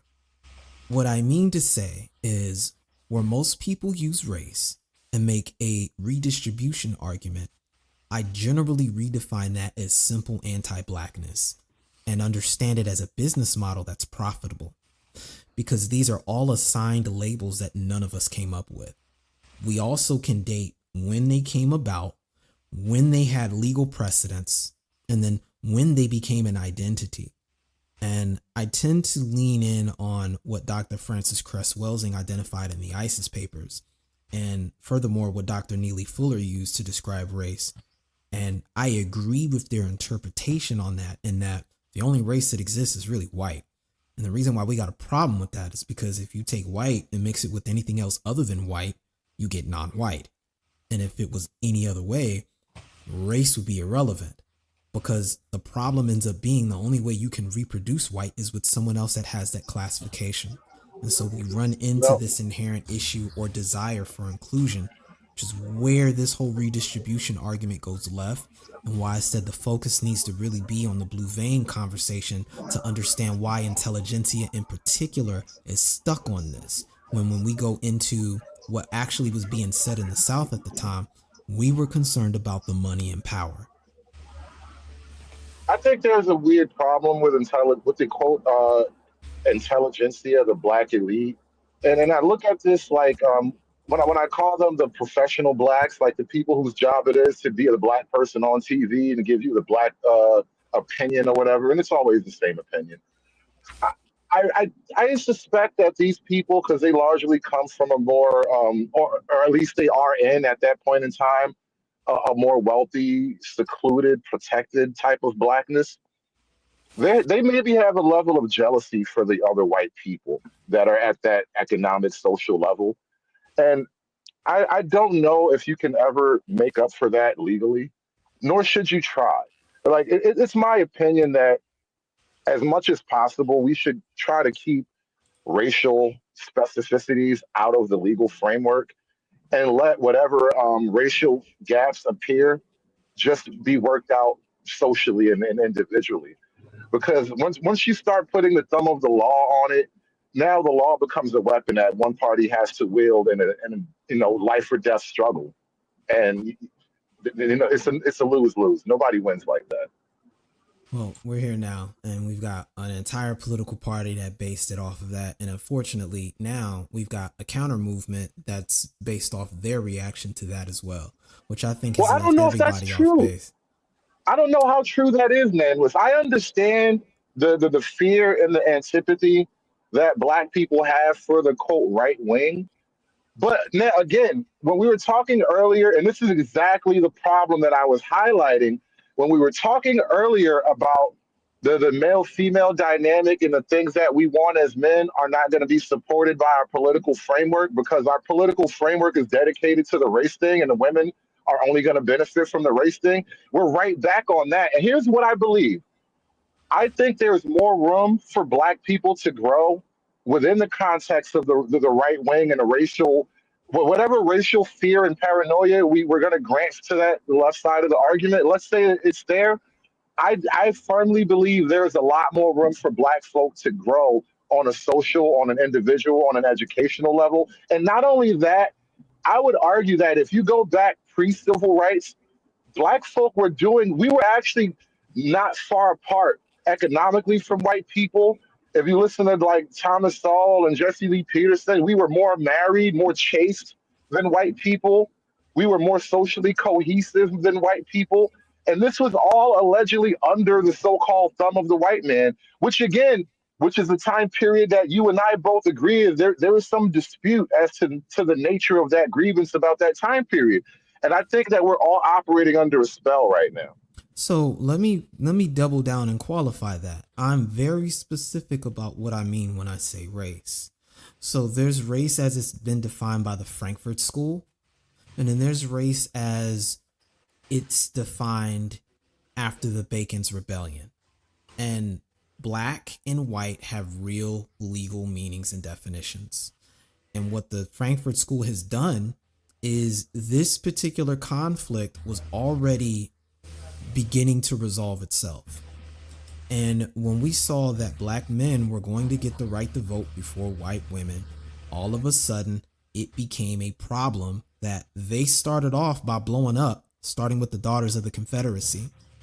And Frankfurt School thought before World War II saw that as an opportunity to reappropriate and exacerbate the scenario by introducing Marxist ideology to it, which W.E.B. Du Bois was in the process of internalizing, which is how you get this idea of race as class. And because these kind of ideas have become the bedrock for these topics, you can't escape bringing them up now because they're embedded into the actual vernacular. So what I meant by reactionary conservatism is that the new left politic was defined by these definitions and terms. They were in turn used as a revolution point to redistribute. And then in turn, in response to this, we get the modern conservatism movement, which was largely an attempt to rebuff and refute the idea of Marxism. I'm saying once you're caught into that okey doke back and forth, that denatures everything we're talking about here, because the reality is most of people who were living in these conditions weren't going, I'm a Marxist, so I'm gonna just go ahead and think this way, or I'm conservative, so I'm gonna go in that direction. They were just living their lives independent of these things. They didn't use either left or right at all. You've got a case in point where people like bringing up Tulsa, Oklahoma a lot. They rebuilt most of that stuff within 6 months. And then within 2 years, they recuperated a lot of the money that was lost. And paradoxically, it isn't until years later when they get the integration order that they drop the eminent domain piece, because so many people left Tulsa after that. And then they run, what is it, I-244 over there? And then the majority of it's pretty much destroyed, more than what they actually had back in 1921 when they got attacked. I mean, it's little things systematically like that, I'm saying, that existed not because of, but in spite of these political Let me orientations. It's the let me power let me. piece that I'm at. Go ahead, fam. Now I want to jump in because we're chewing up a lot of that mic right now. I want to get first Bandit came up, and then Freeman's Journal. I think you're right after Bandit. Wait, hold on. Let me double check that order. But Bandit, you got it, bro. Yay. Thanks for having me on. I was just questioning with the whole. We were talking about the different responsibilities of people. Like, where do you see us going from this point? Like, can we actually, for the sexes, I should say, are we actually going to mend things, or do you think this is a complete separation and we can't even come to terms anymore? I think this is something happening around the world. So this isn't just a American issue. This is an industrial first world issue. So this is a problem that I hate to say, I think this probably goes back to like the Paleolithic era. And every time there was going to be a response to try to address that, some new technology showed up, interrupted it, and then everybody was busy trying to adapt. And it looks like that cycle is about to happen all over again. So we either learn from the past or we're doing to repeat it. We're already repeating a great deal of it. I just think that now we've got technology that makes it more available to see. It's more open. Lines of plausible deniability are available on both ends. But the emerging issue ends up being, if you can't come up with reasons for men to invest within themselves and in the society outside of getting what's going to be beneficial for them, and you're not willing to create a open proposal for a meaning of family, which I still think children are the crux of it. I agree. I don't know how you maintain a older human capital based model of running a nation state. You've got no choice but to push towards a technological solution, or you got to take away rights, and we know that's going to be met with diminishing returns as well. It's going to take it is going to take a coming to Jesus moment that I don't think makes sense, and I don't see working in the people who are benefiting from it, especially if they don't necessarily have to be alive when shit hits the fan, so to speak. Excuse my Well, language. I think the tech solution, as we discussed it earlier, because there may be other developments we can't even fathom from here, but what we were talking about earlier, it's not going to be the huge thing. I think that we were kind of playing it up to be, and for one reason, economics and finances, bro. Like this Yep. is going to be something that the elite have, and they'll have access to it easily and readily. But your average guy working at a regular, wage slave type of job, and the woman that's working right next to him, they're gonna have to make a baby or just hate each other. I don't know another way to go around. Well, the only other way around is the artificial womb is only $15,000, and that's the most expensive it's going to be, because the more. Really? Yep, it's only Yeah, $15,000. it's cheaper than in Oh, vitro now. Yeah, that's what I'm trying to wow. say. I might Like be wrong. I might be wrong. Shit. if it's if the technology just came out and it's only $15,000, it's going to drop by. I bet you it's going to drop down to like $1,500. It's going to be the What same expense of having a kid naturally. what you're gonna So that's gonna be such a game changer. I don't even think society's prepared to understand the changes of that. what I was gonna And highlight. Oh, go ahead, Yeah. go ahead. My bad, fam. My bad, fam. Yeah. I was just gonna say real quick is when that happens, I think the quote unquote divorce of the sexes is gonna happen because then what if men want to have a family, we can just do it ourselves. And They that's never happened in existence. And I don't think we are prepared for that as a whole. they've been preparing for this since the creation of cyber feminism. And if you want to look at what they're saying about this on the other side, start Googling some of the subsidiary terms that are affiliated, the Okay. auxiliary terms of cyber feminism. And they they already have legal proposals. There's different demographic breakdowns of this. It's why when I highlighted a lot of the work I did with Hive Theory, which is on my channel, I did some work analyzing Dr. John Calhoun's work, and I started doing overlays on what was going on with fertility, childbirth, etc., and tracking these trends all over the planet where the industrial first world was kicking off. And these patterns are emerging, and there's already philosophies tied to governing it, regulating it, and it's directly connected to the fourth industrial revolution. I think we're already there. I think the fourth, I mean, in my eyes, and I'll let someone speak after this. Fourth Yeah, revolution Mr. O, you actually had it is. next. I'm sorry. Freeman's coming up after Mr. O. You got it. Go ahead. Yeah, I was just gonna say I think the fourth revolution is information. So whoever can get the information out and disseminate and monetize it the best, they're gonna win.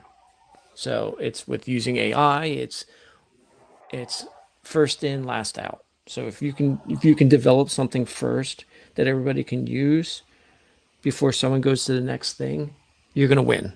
And that's basically how everybody makes money today. They either compartmentalize something or they find a need and then they go from there. So I appreciate you letting me talk. What's going on? Mr. O, mic check. You there? Mr. O, he said he'd be right back. Freeman's Journal, you there? I'm back. I'm back. I'm Oh, back. you back? Oh, you are there. Okay. What's going on, Mr. O? Oh, not much. What's going on? Nameless protagonist. What's going on? Bandit. What's What's going on? Freeman's Journal. And What's going real on? quick, Sheep Stay Sleep. We just added you to the show, by the way. Give us one more minute. We're gonna get to you. You got another guy ahead of you in the line, but welcome to the show, Sheep. Salute, Uh, salute, fellas. what's Mr. O, please continue. Sorry to interrupt you. No. I had literally had just came back from my little particular business endeavor. AKA, I'm stuck at the white man's job too. I had missed the question. Can you repeat it, sir? If there was a question asked. No, not a question at all. I was just wondering what was your take on anything that was said today. Pretty much. Everything that has been said today, as far as like the red pill and feminism talk, I believe that we are at wit's end. I agree with what y'all had said probably like a few minutes ago about this being like the last draw, and even one of y'all said the Paleolithic. I can't never say that word. The Paleolithic era. So we talking thousands upon thousands upon thousands upon thousands of years of just can't get right. We just can't get right. We are what we are, bro. Even with AI, robots, all this correctiveness, you'll think that we have basically to the point of civility that we're supposed to be just like walking automatons, basically could do no wrong, but yet here we are. I still think we went wrong with trying to commoditize human relationships. I think it's the tendency to go in that direction because there's very specific groups of people who want to hinder progress for the sake of profit. And it's not the majority of people, and it's not people we'll ever come across on an everyday basis, but they're behind the scenes pulling levers, which is why I mislike trying to pit these things on entire systems. There are people who have influence and inject deliberate intention and power at key moments to make this happen at key institutional levels. And that's how we got here. Public education is probably the biggest vector that set us up on this track. And you can see this play out whenever you look at the liberal democratic model being employed globally, because people would as a stipulation, restrict access to the global economy to how much of this education your country adopted. And that's how we can start finding the pattern that emerges from these things and how it's spreading and why. Freeman's Journal, mic check. Freeman, mic check. It looked like he didn't come back yet. Sheep stay asleep, bro. What's going on, brother? I think we've spoken once or twice on some other panels, but you never been here before. Welcome to the gang, bro. What do you got to offer, man? Well, I'm gonna just say, first of all, salute to y'all, man. I just wanted to come up here and say that a lot of these conversations are becoming counterproductive because at the end of the day, these are all smoke screens to keep a lot of us men confused about what we should be actually paying attention to. A lot of these things are psyops, and a psyop is a psychological operation. And a lot of us are caught up on these psyops here on the internet, and it's doing nothing but having us run in circles.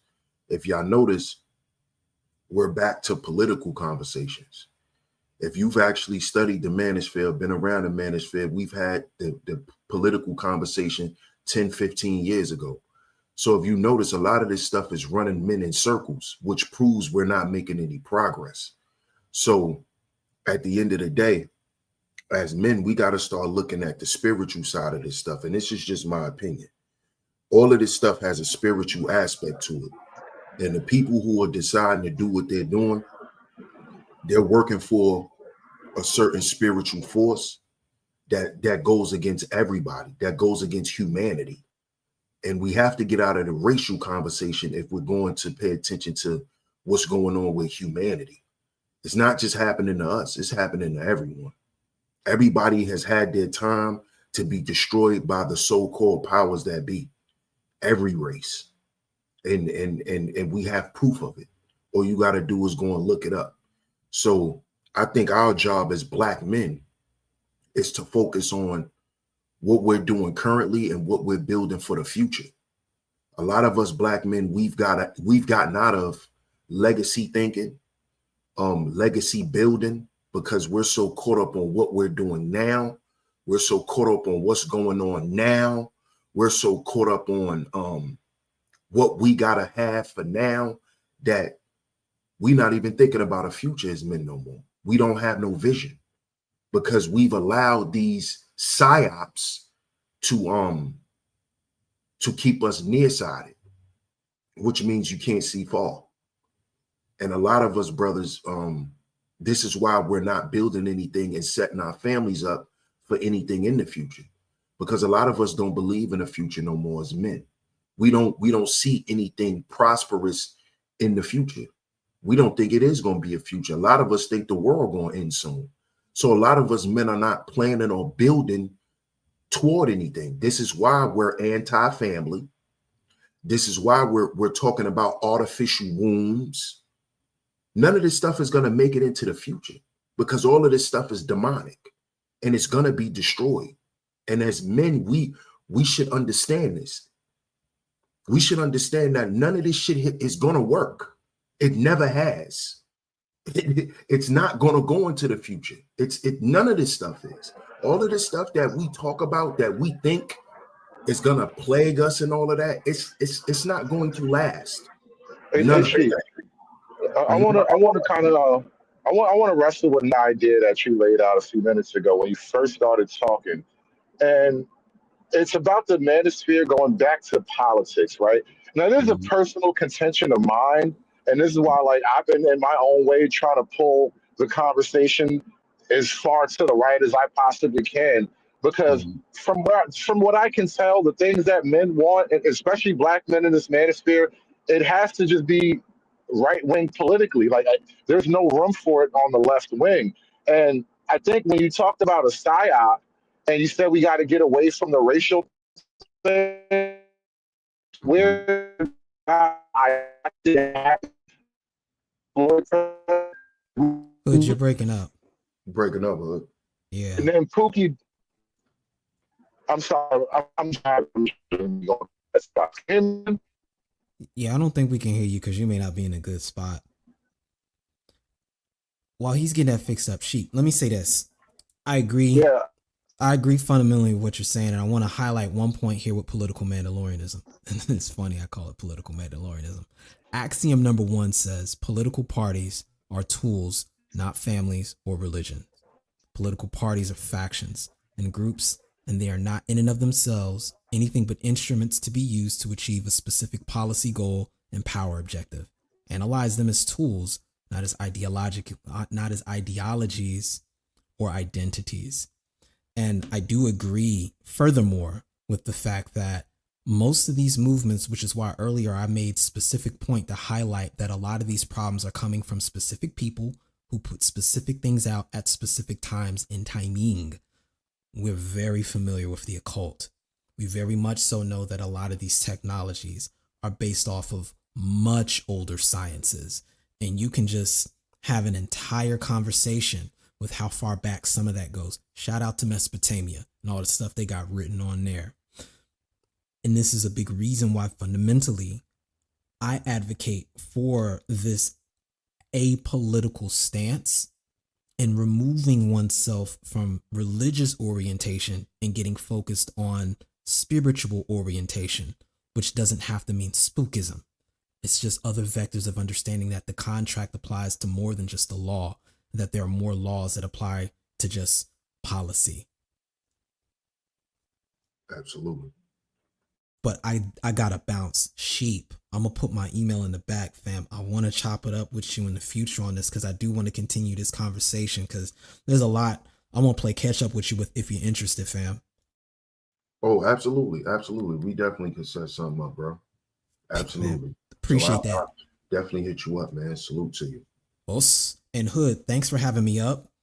Let's have a conversation again on some specific points because we still got to have the Marxism convo, so we can do this surgery and let people really understand what that is versus the way people think it is, so that we can get back to being objective about some of the points. Especially since you are taking a clear hardline right position, which I really think is just a reconstruction position. But we can have that convo in the future also. I think you're probably right about that. I'm not arguing something totally new. It's a very old position, so maybe it does come from Reconstructionism. But yeah, we gotta come back to this, and this is why I wanted to have you up in the first place because I know you and I were kind of touching on something, but we didn't have the isolation to really flesh out any ideas. On that note, fam, y'all have a great rest of your day, man. Thanks for having me up. Peace. Thank you so much for coming through. KMS, welcome to the show. Freeman's Journal. We're going to come back to you in one more minute, but I wanted to ask Sheep the thing about the manosphere going right wing. What I wanted to point out was the George Floyd thing. It was like the psyop. Like as you were talking about being pulled back to the right, I think we're now kind of just shaking off the George Floyd energy, bro. That was a huge psyop in a lot of ways. Like not that it happened, but the way it was treated. And so I do think we need to kind of be a little bit more conservative as opposed to liberal. And I agree. What I meant by going back to politics was just simply having a political conversation. A lot of times, there's a lot of new people around, so a lot of people think that the Black manosphere being conservative and having more of a conservative mindset is nothing new. If you go back to Manosphere 1.0, a lot of those brothers were Black conservatives, and shout out to all those brothers. So that's what I meant by, that's what I meant by going back to the political aspect. And basically my point for bringing that up is to show us that we've really made no progress. We're going in circles around here.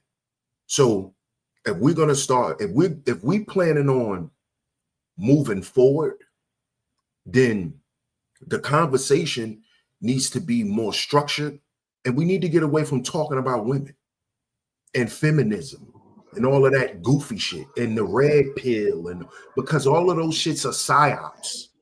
None of that shit has helped nobody, because if you are right wing, you can't be against family. So you're gonna have to find you a Black woman to have a kid by, or some woman to have a child by. So you can't be anti-family and be right-wing. So all of this talking about black women shit is irrelevant. It's pointless. Because if you're a conservative, why do you care about a liberal chick? Why do you care about a left-wing broad? How the fuck does she affect your life? How does I'm she going to tell affect you. your legacy? If I'm gonna tell you why it comes up, Sheik. I'm gonna tell you, and it's a real practical reason. Because okay, black women in particular are the most liberal as a group.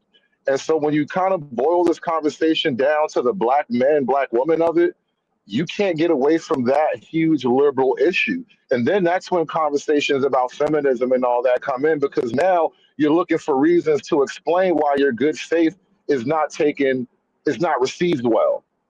right, but it's not received well by an opposition. It's The opposition is they're a largely the women, political, bro.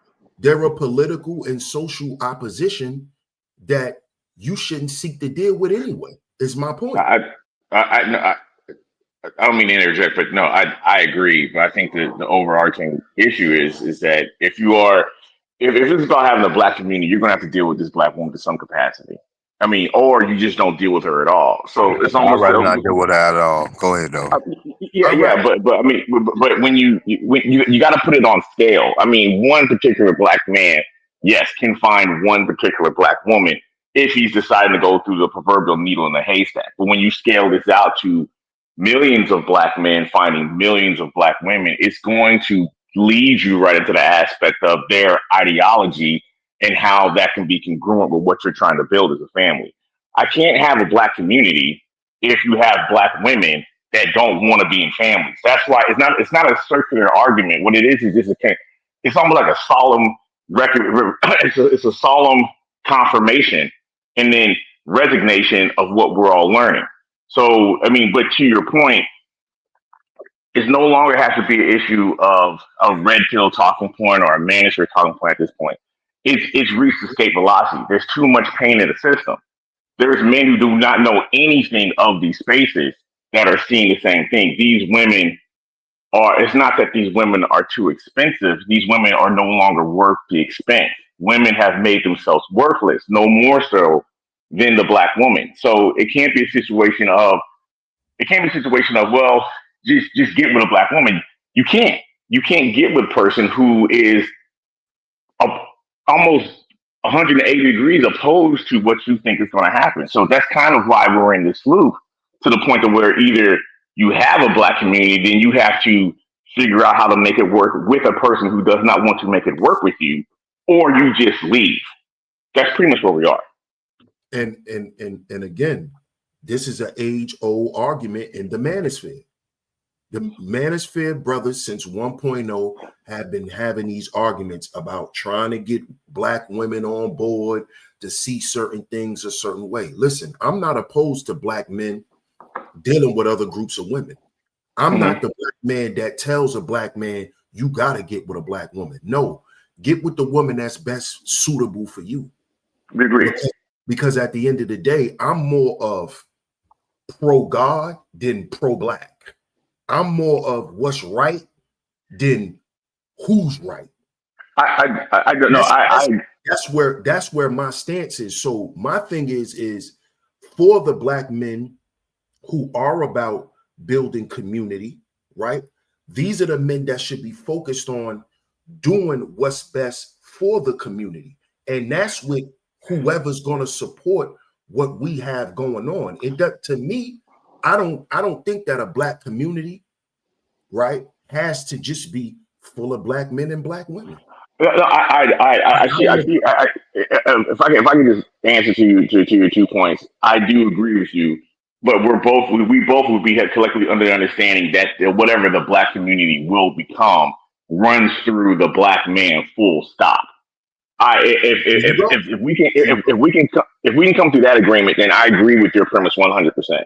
And then my second point is that I hear your frustration and I agree and understand your frustration. You also have to make just a slight bit of room for the notion that people turn 21 every day. People turn 21 every day. People go to bars every day to celebrate their 21st birthday. They don't know what they're doing. They get drunk. They eventually learn how to drink responsibly. This is sort of so to your limitations, which I also agree with about why we constantly having this conversation over and over again, is because people are turning quote unquote 21 every day. They are learning this. They're understanding, hey, maybe it really wasn't my dad. Oh my goodness. A lot of the issues I see my dad complain about with my mom, I'm seeing that in women I'm dealing with. What is going on? I'm being told one thing, see another. So there's always going to be a way for people going into that. Now to Well, wait. Before we go too far down the line, I wanted to actually break this up because I was gonna get Freeman's journal in there. We kind of stepped oh, over how his, about that? his Okay. shout out to Mike. No, no doubt, you got it. And we're gonna kind of just let it be a rolling conversation. But I wanted to get Freeman in on this. Freeman's journal, Mike check. Yo, can y'all hear me? Okay, yeah, you in a car like me, bro. You got it. I can hear you. Okay. So I think the reason that these conversations go in a circle is because you are still using the old framework, right? I always mention the fourth turning because we are in a new era, right? This is kind of like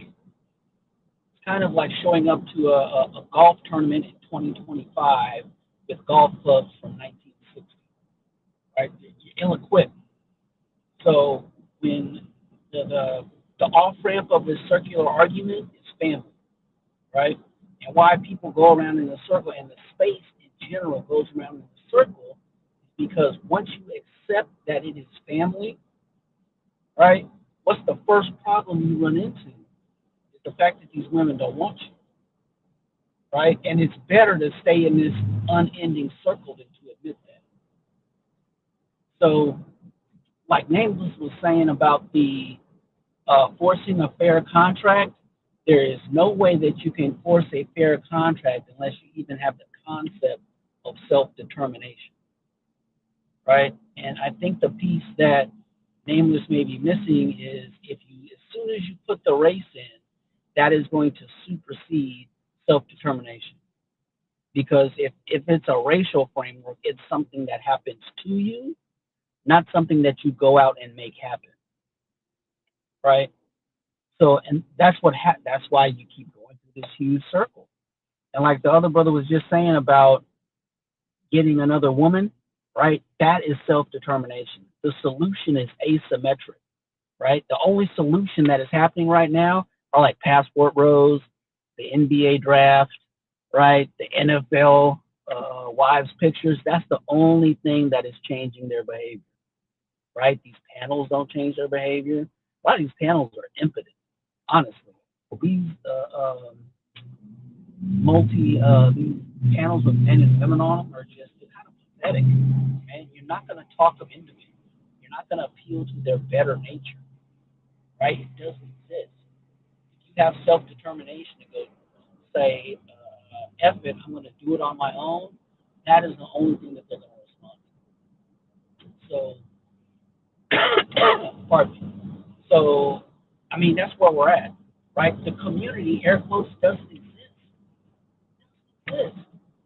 right? A guy that lives in freaking Long Island or what's the neighborhood? What's the upscale neighborhood in New York area?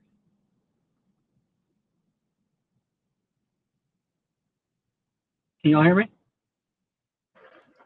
I can hear you Yeah, a yeah. lot No, better we can. just We can hear now. you.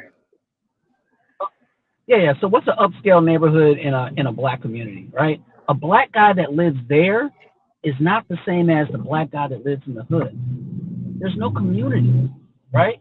When I talk about us, right, and we as black people, it is numbers on a page. It's not in the real world, right? Your community is who you see when you leave your front door, right? That is your community. If a hurricane or whatever natural disaster hits your house, your area, right? Are you going to go to the majority black area in your city and look for help, or are you going to look to your neighbors? So just like everybody else isn't aligned, right? Rural whites aren't the same as urban whites. Urban conservative whites aren't the same as rural conservative whites. They're all different, right? That same uh, filtering happens within black people too, right? Because, oh, we got to be a people and we got to do this. That's never going to happen. Like, it's just not going to happen. So speaking about modern day issues is like you're using that 1960s golf club, right? You have to start from what is. But anyway, I don't want to ramble.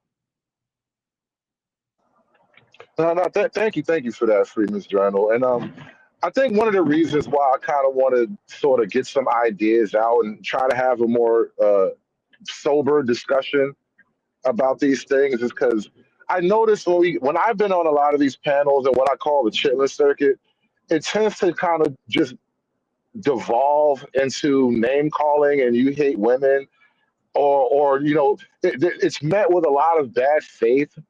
And what I'm trying to describe isn't necessarily, men just hating women for no good reason. It's that the economics and the social dynamics have gotten so far away from what men and women kind of expect that it seems like nobody really understands what they're supposed to do. And all the rules that we've been told when we were young, none of these rules seem like the path to success anymore.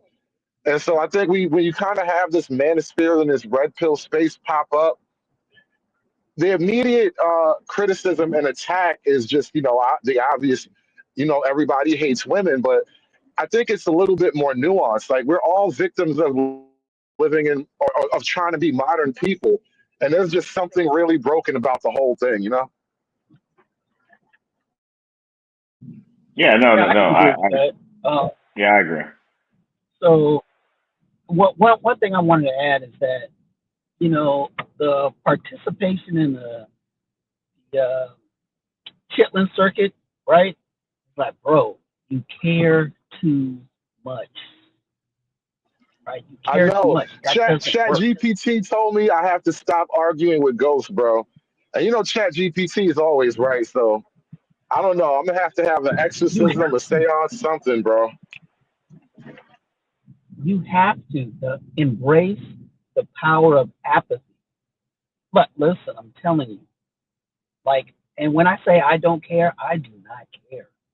I want to buy a piece of land, put a big dormitory on it to house all these elderly baby mamas when they eventually have to cut these government contracts and the public has turned against the welfare state, right? Big dorm full of Keishas. Golden Girls ain't happening. They're gonna live in like penitentiary style living.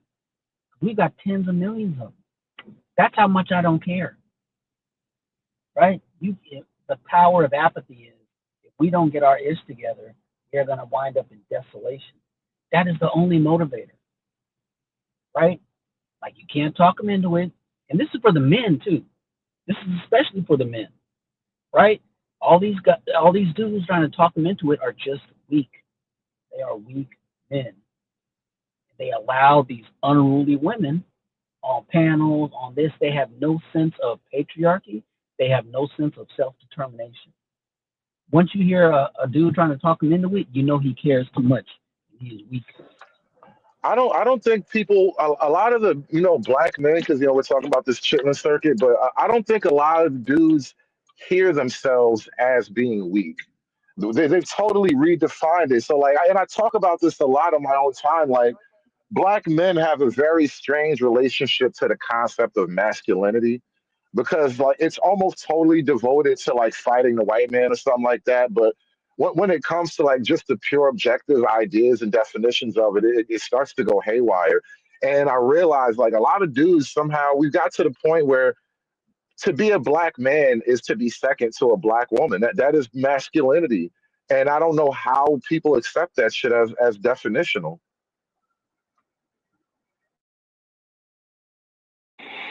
And I think that Yeah, you me know either. It's crazy. what the brother was saying is absolutely right. When you got a bunch of men who are trying to beg women to get shit together so shit could be okay for us, that's not masculine at all. I don't remember men when I was growing up who begged their wives or their women to stop arguing and to stop complaining. And I saw my grandfather, he did shit regardless, whether my grandmother said something or didn't like it or not, because that's what masculinity is. Masculinity is actually going against what society deems to be normal. This is what men has done throughout human history. This is why men have built everything we have in society, because we've done things to go against what everybody deems to be normal. You see, when we wanted airplanes, a man built the airplane. When we wanted cars, a man built a vehicle. So we're as men, especially as black men, we've moving away from that. And our masculinity today is based on what we could do for a woman, which actually shows the lack of fathers that has been in a lot of our men's lives. Because a man doesn't teach you that you a man based off how you could take care of your woman and what you could do for your mother. That's not what a man is. I was taught by my father that a man is somebody who can take care of himself and who can take care of others. And not taking care of others just financially. It's about guidance. It's about direction. It's about what you know as a man, how much you know, the knowledge you possess, the skills you have. Black men today are not focused on that. We're focused on why we can't make this black woman happy based on my pay grade. And this is the argument. This is why we get caught up in feminism and the red pill and all of these dating conversations, because a lot of our masculinity is rested in what we can do for a woman, because a lot of us was raised by single mothers. And that's not a knock on black women. We should look at the black men, because again, if we are men who are claiming we are men of affluence, we are men who are about something, our women is supposed to represent that as well. The woman you take on in your life is a representation of who you are at that current time in your life as a man. And a lot of black men don't want to hear this because they think we pointing fingers at them. No, it's the truth. Who you take on as a woman and put a child in also shows what type of man you are too. So don't come on here crying about what this woman did to you as if you never saw signs of this when you was dealing with this woman. And all this does is it creates a level of counterproductivity amongst black men when we're supposed to be having more productive conversations instead of talking about how women want to keep being hard-headed. When I was growing up and men came together in my house, they wasn't talking about how they wives wasn't listening. I don't understand that. And I think that we need to get off that type of shit because it's not masculine at all. Women sit around and talk about men all day.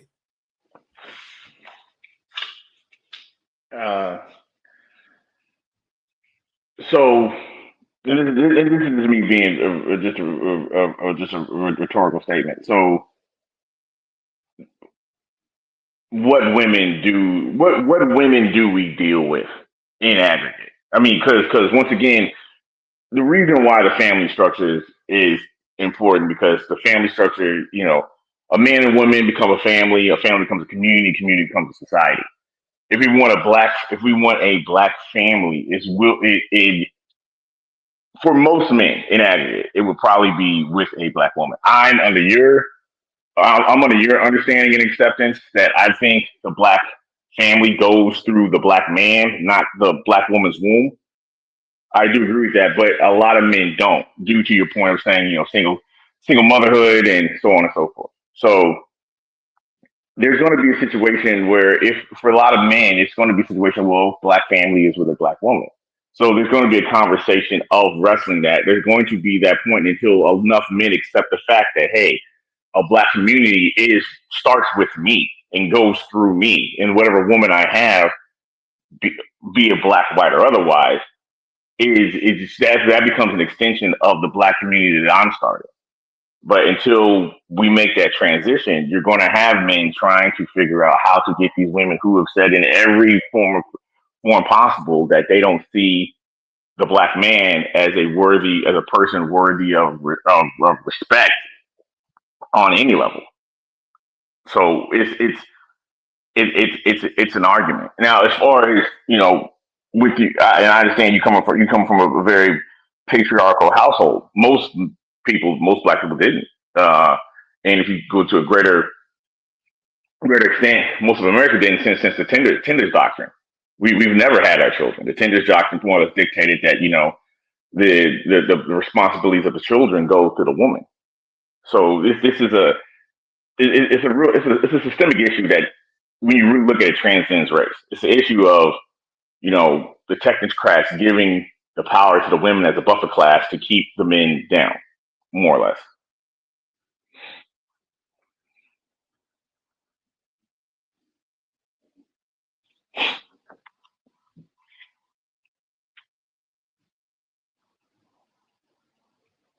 And I'm gonna just put this out there too. My parents broke up when I was 5 years old. Do you know my mother has never had a level of stability from the time she left my father? So I believe you. So this is why I don't like to have these conversations, not because it triggers me, but because I know in real time, I know the results. So being on the internet talking about it all day, it means nothing. Because guess what? My mother still needs me. My mother still needs a man. And this is just the truth. And us men, we understand this. So regardless, we still have to be the men that we are designed to be. Not for them, for the movement and the continuation of Black folks.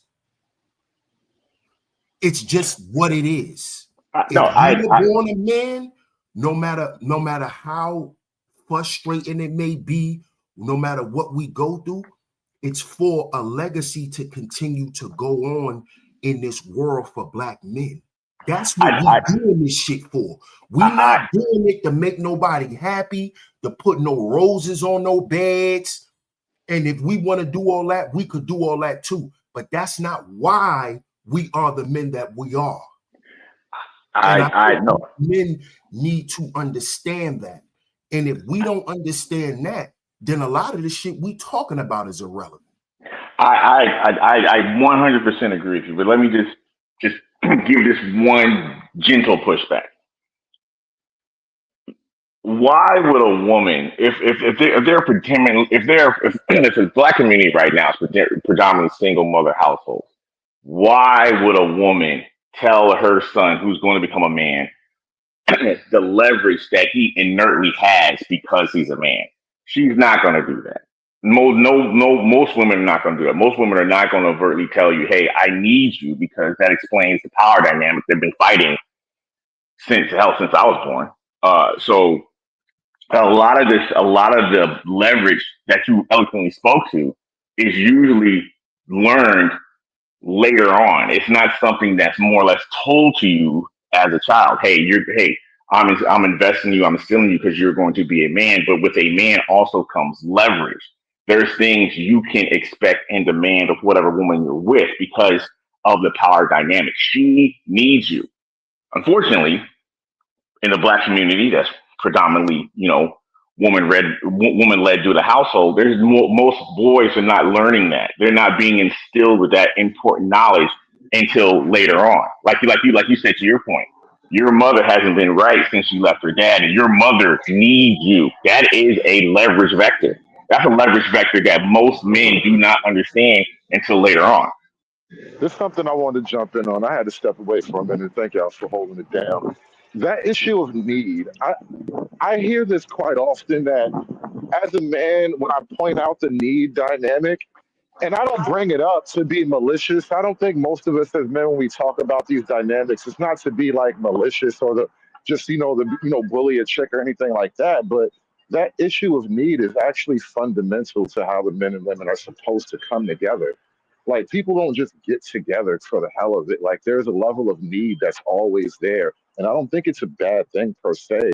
But I think what winds up happening is like when you explain that to the women in this modern context, they act as if like, why she have to need you, as if that in and of itself is the problem. But that's kind of what people have always come together based on. It was we both have a mutual need. I can do things for you that you can't do for yourself, and vice versa. And now we commit to each other based on this thing, and we can do a lot more things built on that acceptance of the deal. But it's like people don't want to accept that fundamental truth of it. Yeah, no, you're right. And here's the whole thing. I think what's slowly happening, well, it's gradually happening due to the economy and so on, war and whatnot, is that men are relearning that hey, I am needed, and my needing is a leverage vector, and I can use that to demand expectations and duties from whatever woman I'm with. To the other gentleman's point. I'm not just putting rose petals on here because that's what I'm supposed to do. I can do that, but even then, that's not. I'm not doing that for nothing. I'm not doing anything for nothing for a woman.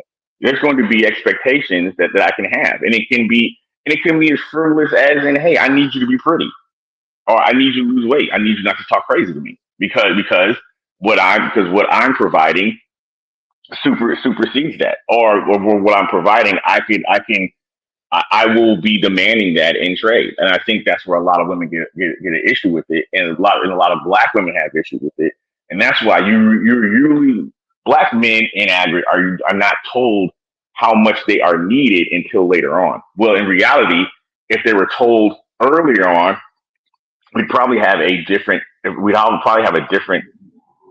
dynamic Here, in our community. here's a question. Well, But and I already think I know the answer, but I'm throwing it out there for the sake of show and all that. But do you suppose that modern black women resents the fact that she may need a black man, or just modern women resent the very nature of needing men? And this is a yes, thing that I think women themselves have to come to terms with. It's something that's been lost in this whole era of modernity. But women have been kind of programmed and conditioned against the very idea of needing a man. And now we have this government that's entirely dedicated to help that whole situation be sustainable, right? The government will sustain her not needing a man, and that's what Nameless said before, where the government effectively comes in as a type of alpha male. But I think the very idea of men needing women and women needing men is the fundamental truth that we keep trying to get away from. yeah, no. To your point, I mean, the obvious answer is yes, but I think not only that is that for a woman to say that, particularly modern women nowadays, and then just to our conversation, the black modern woman, is for her to experience an existential crisis. For at least the past 60 years, she was told that more or less the black woman is better than the black man, literally just by birth. And that black men are either A, defective white men, or B, defective black women. So for her to say that, hey, I actually need this person and I might actually need to follow his leadership would definitely it becomes a situation of an existential crisis, because now it's like, okay, I thought that this person, I thought I was, if I'm this person's better, why do I need them as a role of for substance? Why do I need to follow this person who I'm clearly a better than, or have I been lied to? And then so it's Cognitive almost dissonance. it's almost a world shattering event, really. No, it's cognitive dissonance, and Yeah, I think that women are kind of they speak of it resentfully, as in, well, you're supposed to want to be loved. I to want her love. And in theory, that's great, right? In theory, that's great. But in practicality, I need a more solid commitment than just the idea of her quote unquote love. And I think when you have some kind of hardcore relation, like that's not hardcore, but we have actual tangible things that we actually produce for one another, it just makes it a more practical reality. Like the whole thing about love just doesn't really apply. Like women yeah, want it to no, be no, that, but I don't think it's that. And it was that was a myth. That was never really the reality of it, I think. yeah, no, absolutely, no. I mean, me being loved would be nice, but what I need is the dishes washed. I need you to wash the dishes. I need you to wash the dishes when you're happy. I Right. need you to wash the dishes when you're sad. I need you to wash the dishes when we have an argument. I need you to wash the dishes when the kids are sick. And what I mean by wash the dishes is that I need you to be dutiful and duty bound to our relationship. Because you know why? 'Cause I pay the bills when I'm happy, pay the bills when I'm sad, pay the bills when I'm sick, pay the bills after we have an argument. So there's going to be some expectations from both of us. I mean, I can't. You can't have if you want to. And this is why you've seen all these relationships fall off the cliff, and this is why men are checking out. It's because there's too much pain in the system. It is literally a bad deal to the point to where it has superseded any talks that we've had. I mean, once again, I'll circle back to this about an hour ago or so. Men don't have to know anything about your channel or anything about what I'm saying right now or what the red pill is or the manosphere or any of that stuff to know that, hey man, this is a raw deal. You know, I link up to this woman. Everything I'm doing is literally backed by law. I have to do this, and this woman just can run out here just free, and then one day she can just graduate from the marriage and burn everything that I thought I was building with her to the ground. I don't get to see my kids, this and the third. It's an issue where men are looking at that and say, "Hey, no, I don't want no part of that." Or and then let's take a step back from marriage. Take a step back just from dating and mating. I'm either Chris Brown or I have to go to a 5-star steak dinner for this woman just to take pictures of the food and then tell me no, thank you, I don't like you, and then swipe left. All the while, another person, a Chris Brown archetype, can say, hey, why don't you go ahead and serve me up in a McDonald's drive-thru? So You know there's too what? many there's too many vectors. There's too many negative data points Can I? from women I want to for men to I want to close. sign on to this. I want to close on the note that I kind of opened up with, which is to say, and I want to get you guys' last thoughts on this, but which is to say that you can't blame the manosphere for the nature of the changes that are happening on the societal level. I'm just reading the weather to you, man. I'm explaining meteorology and shit. It's not my fault that the clouds are moving over your head. And so I think people are blaming the manosphere in a way that it's just not like that. And then now, if you look at the nature of content, like the new wave of manosphere content, it is 90% women talking. It's literally playing clips of women and then some AI voice coming in the background. This is exactly why men are not dating anymore. Like, it's literally that simple now. I don't even have to get up there and explain brief false law and all this hypergamy and all that bullshit. Like, you can just let women talk. And so it's like, you can't blame me for this anymore. But yeah, I want to get you guys' last thoughts on that particular issue. It's not really the manosphere at this point. It's just the way it is now. Hey, the old saying is you can only fool people some of the time, but you can't fool people all the time. You know what I'm saying? If it wasn't for the Mansfield Hood and the panel people in the chat, people was going to eventually wake up, bro. I mean, the writings was already on the wall. When so-called the aesthetic man of any society, any community, the successful patriarchal type of man can't maintain or have a wife in this current landscape because she could change her fucking mind anytime she want and leave with half of his wealth. It's basically like the runs on the wall. They was gonna be like, man, this was gonna happen anyway, without the Mansfield or not. Yeah, I'll leave it with this. Just to quote Kevin Samuels, men want cheese pizza. What you're seeing in social media is women like, well, why do men want cheese pizza? Or women like, well, here's some lasagna. Or women like, hey, I don't believe in cheese pizza, but here's a cheeseburger. What it deduces down to is that there is no fair. It's not even a fair exchange. There is no exchange. Hey, here is men are literally saying, hey, here is what I want. Women are saying, I don't want to provide that. So it comes to the point where a man's like, okay, if you're not going to provide that, then it's not going to. I'm not going to deal with you. And it's really at the base level it's that simple. And the reason why people are starting to panic is because, to Nameless's point, Daddy Government was the one playing the alpha male. What happens when the alpha male kicks you out of his house or kicks you out of his lifestyle? Then you out there, and now you're trying to circle back to with big head calls to the other person, and the other person's like, hey, I still like cheese pizza. Well, I don't have cheese pizza to provide. Then I don't know what to tell you. I don't know what to tell you. So women are eventually going to have to figure out how to get on the man's program. And if they don't, they're going to be out there. And more men are realizing that this is just a bad deal. Sheep, I guess you get the last thought for the guest. Please take the floor, brother. Yeah, salute to y'all, man. I just wanted to say, as far as the love aspect goes, love is an action word. So as men, if we don't understand that love is an action, love is not just it's not a feeling, it's an action. Love is something that's shown. Love is not a noun. Love is not a place or a thing. It's an action word. It's a verb. So as men, we got to understand that if love is not being shown, then love isn't there. You see, so, and a lot of us men, we are looking for love. A lot of us won't say that, but a lot of us, we're looking for love more than her washing the dishes, because her being dutiful, no matter when she's mad or not, shows her love for you. Because guess what? You're not going to just pay the bills because you mad and because you the man of the house.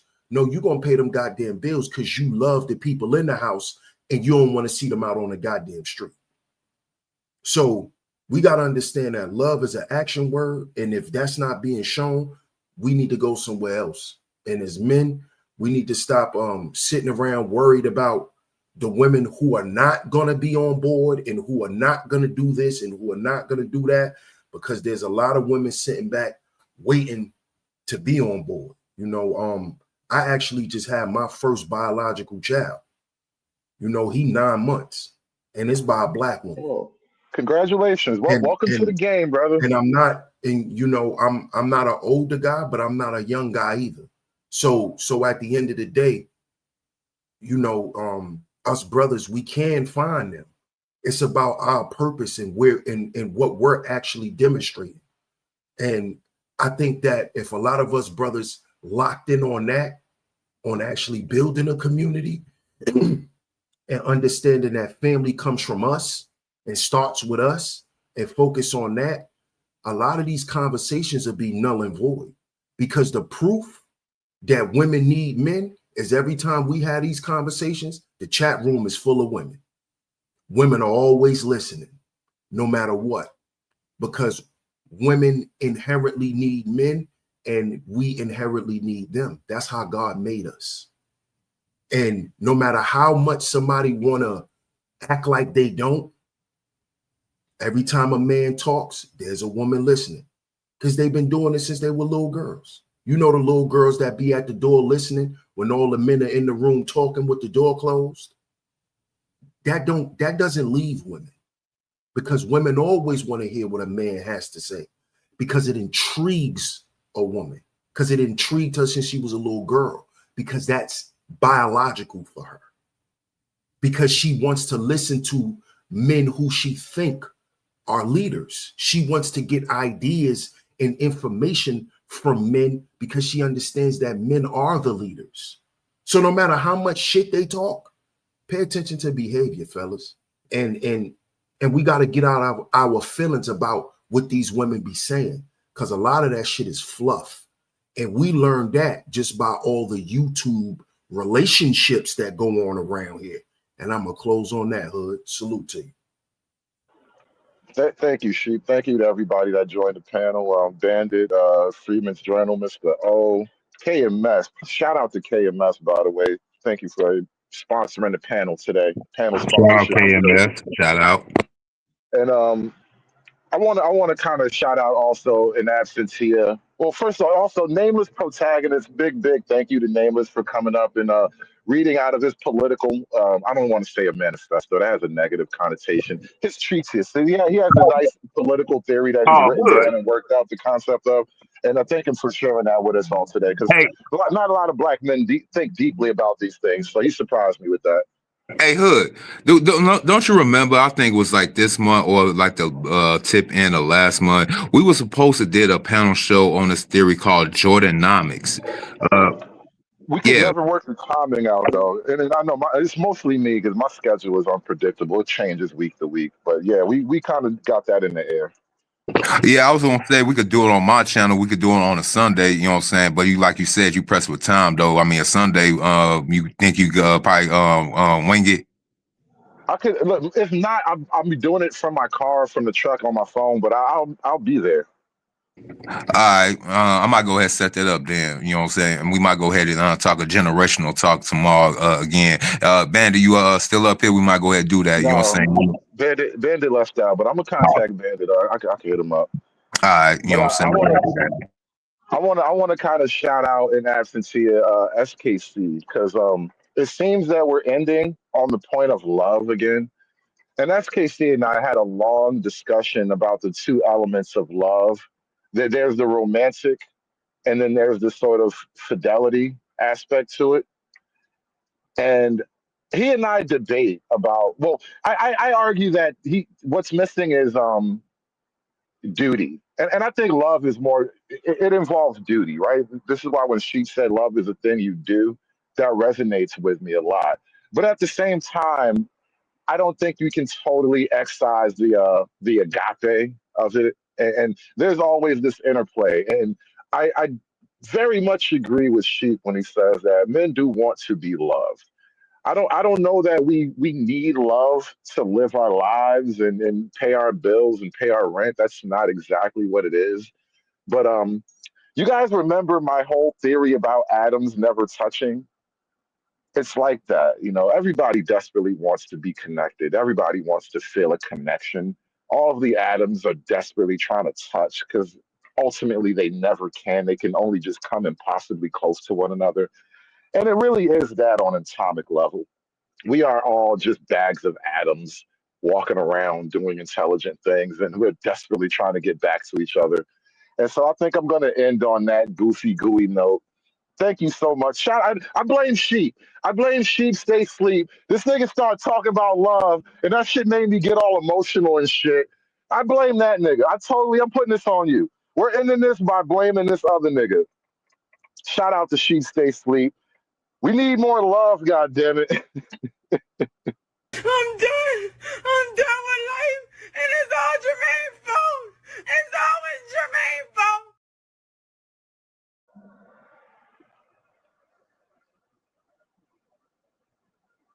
Good women are dead. Evil bitches, rise up! Aspiring to be patriarchs like what white men have, that isn't freedom.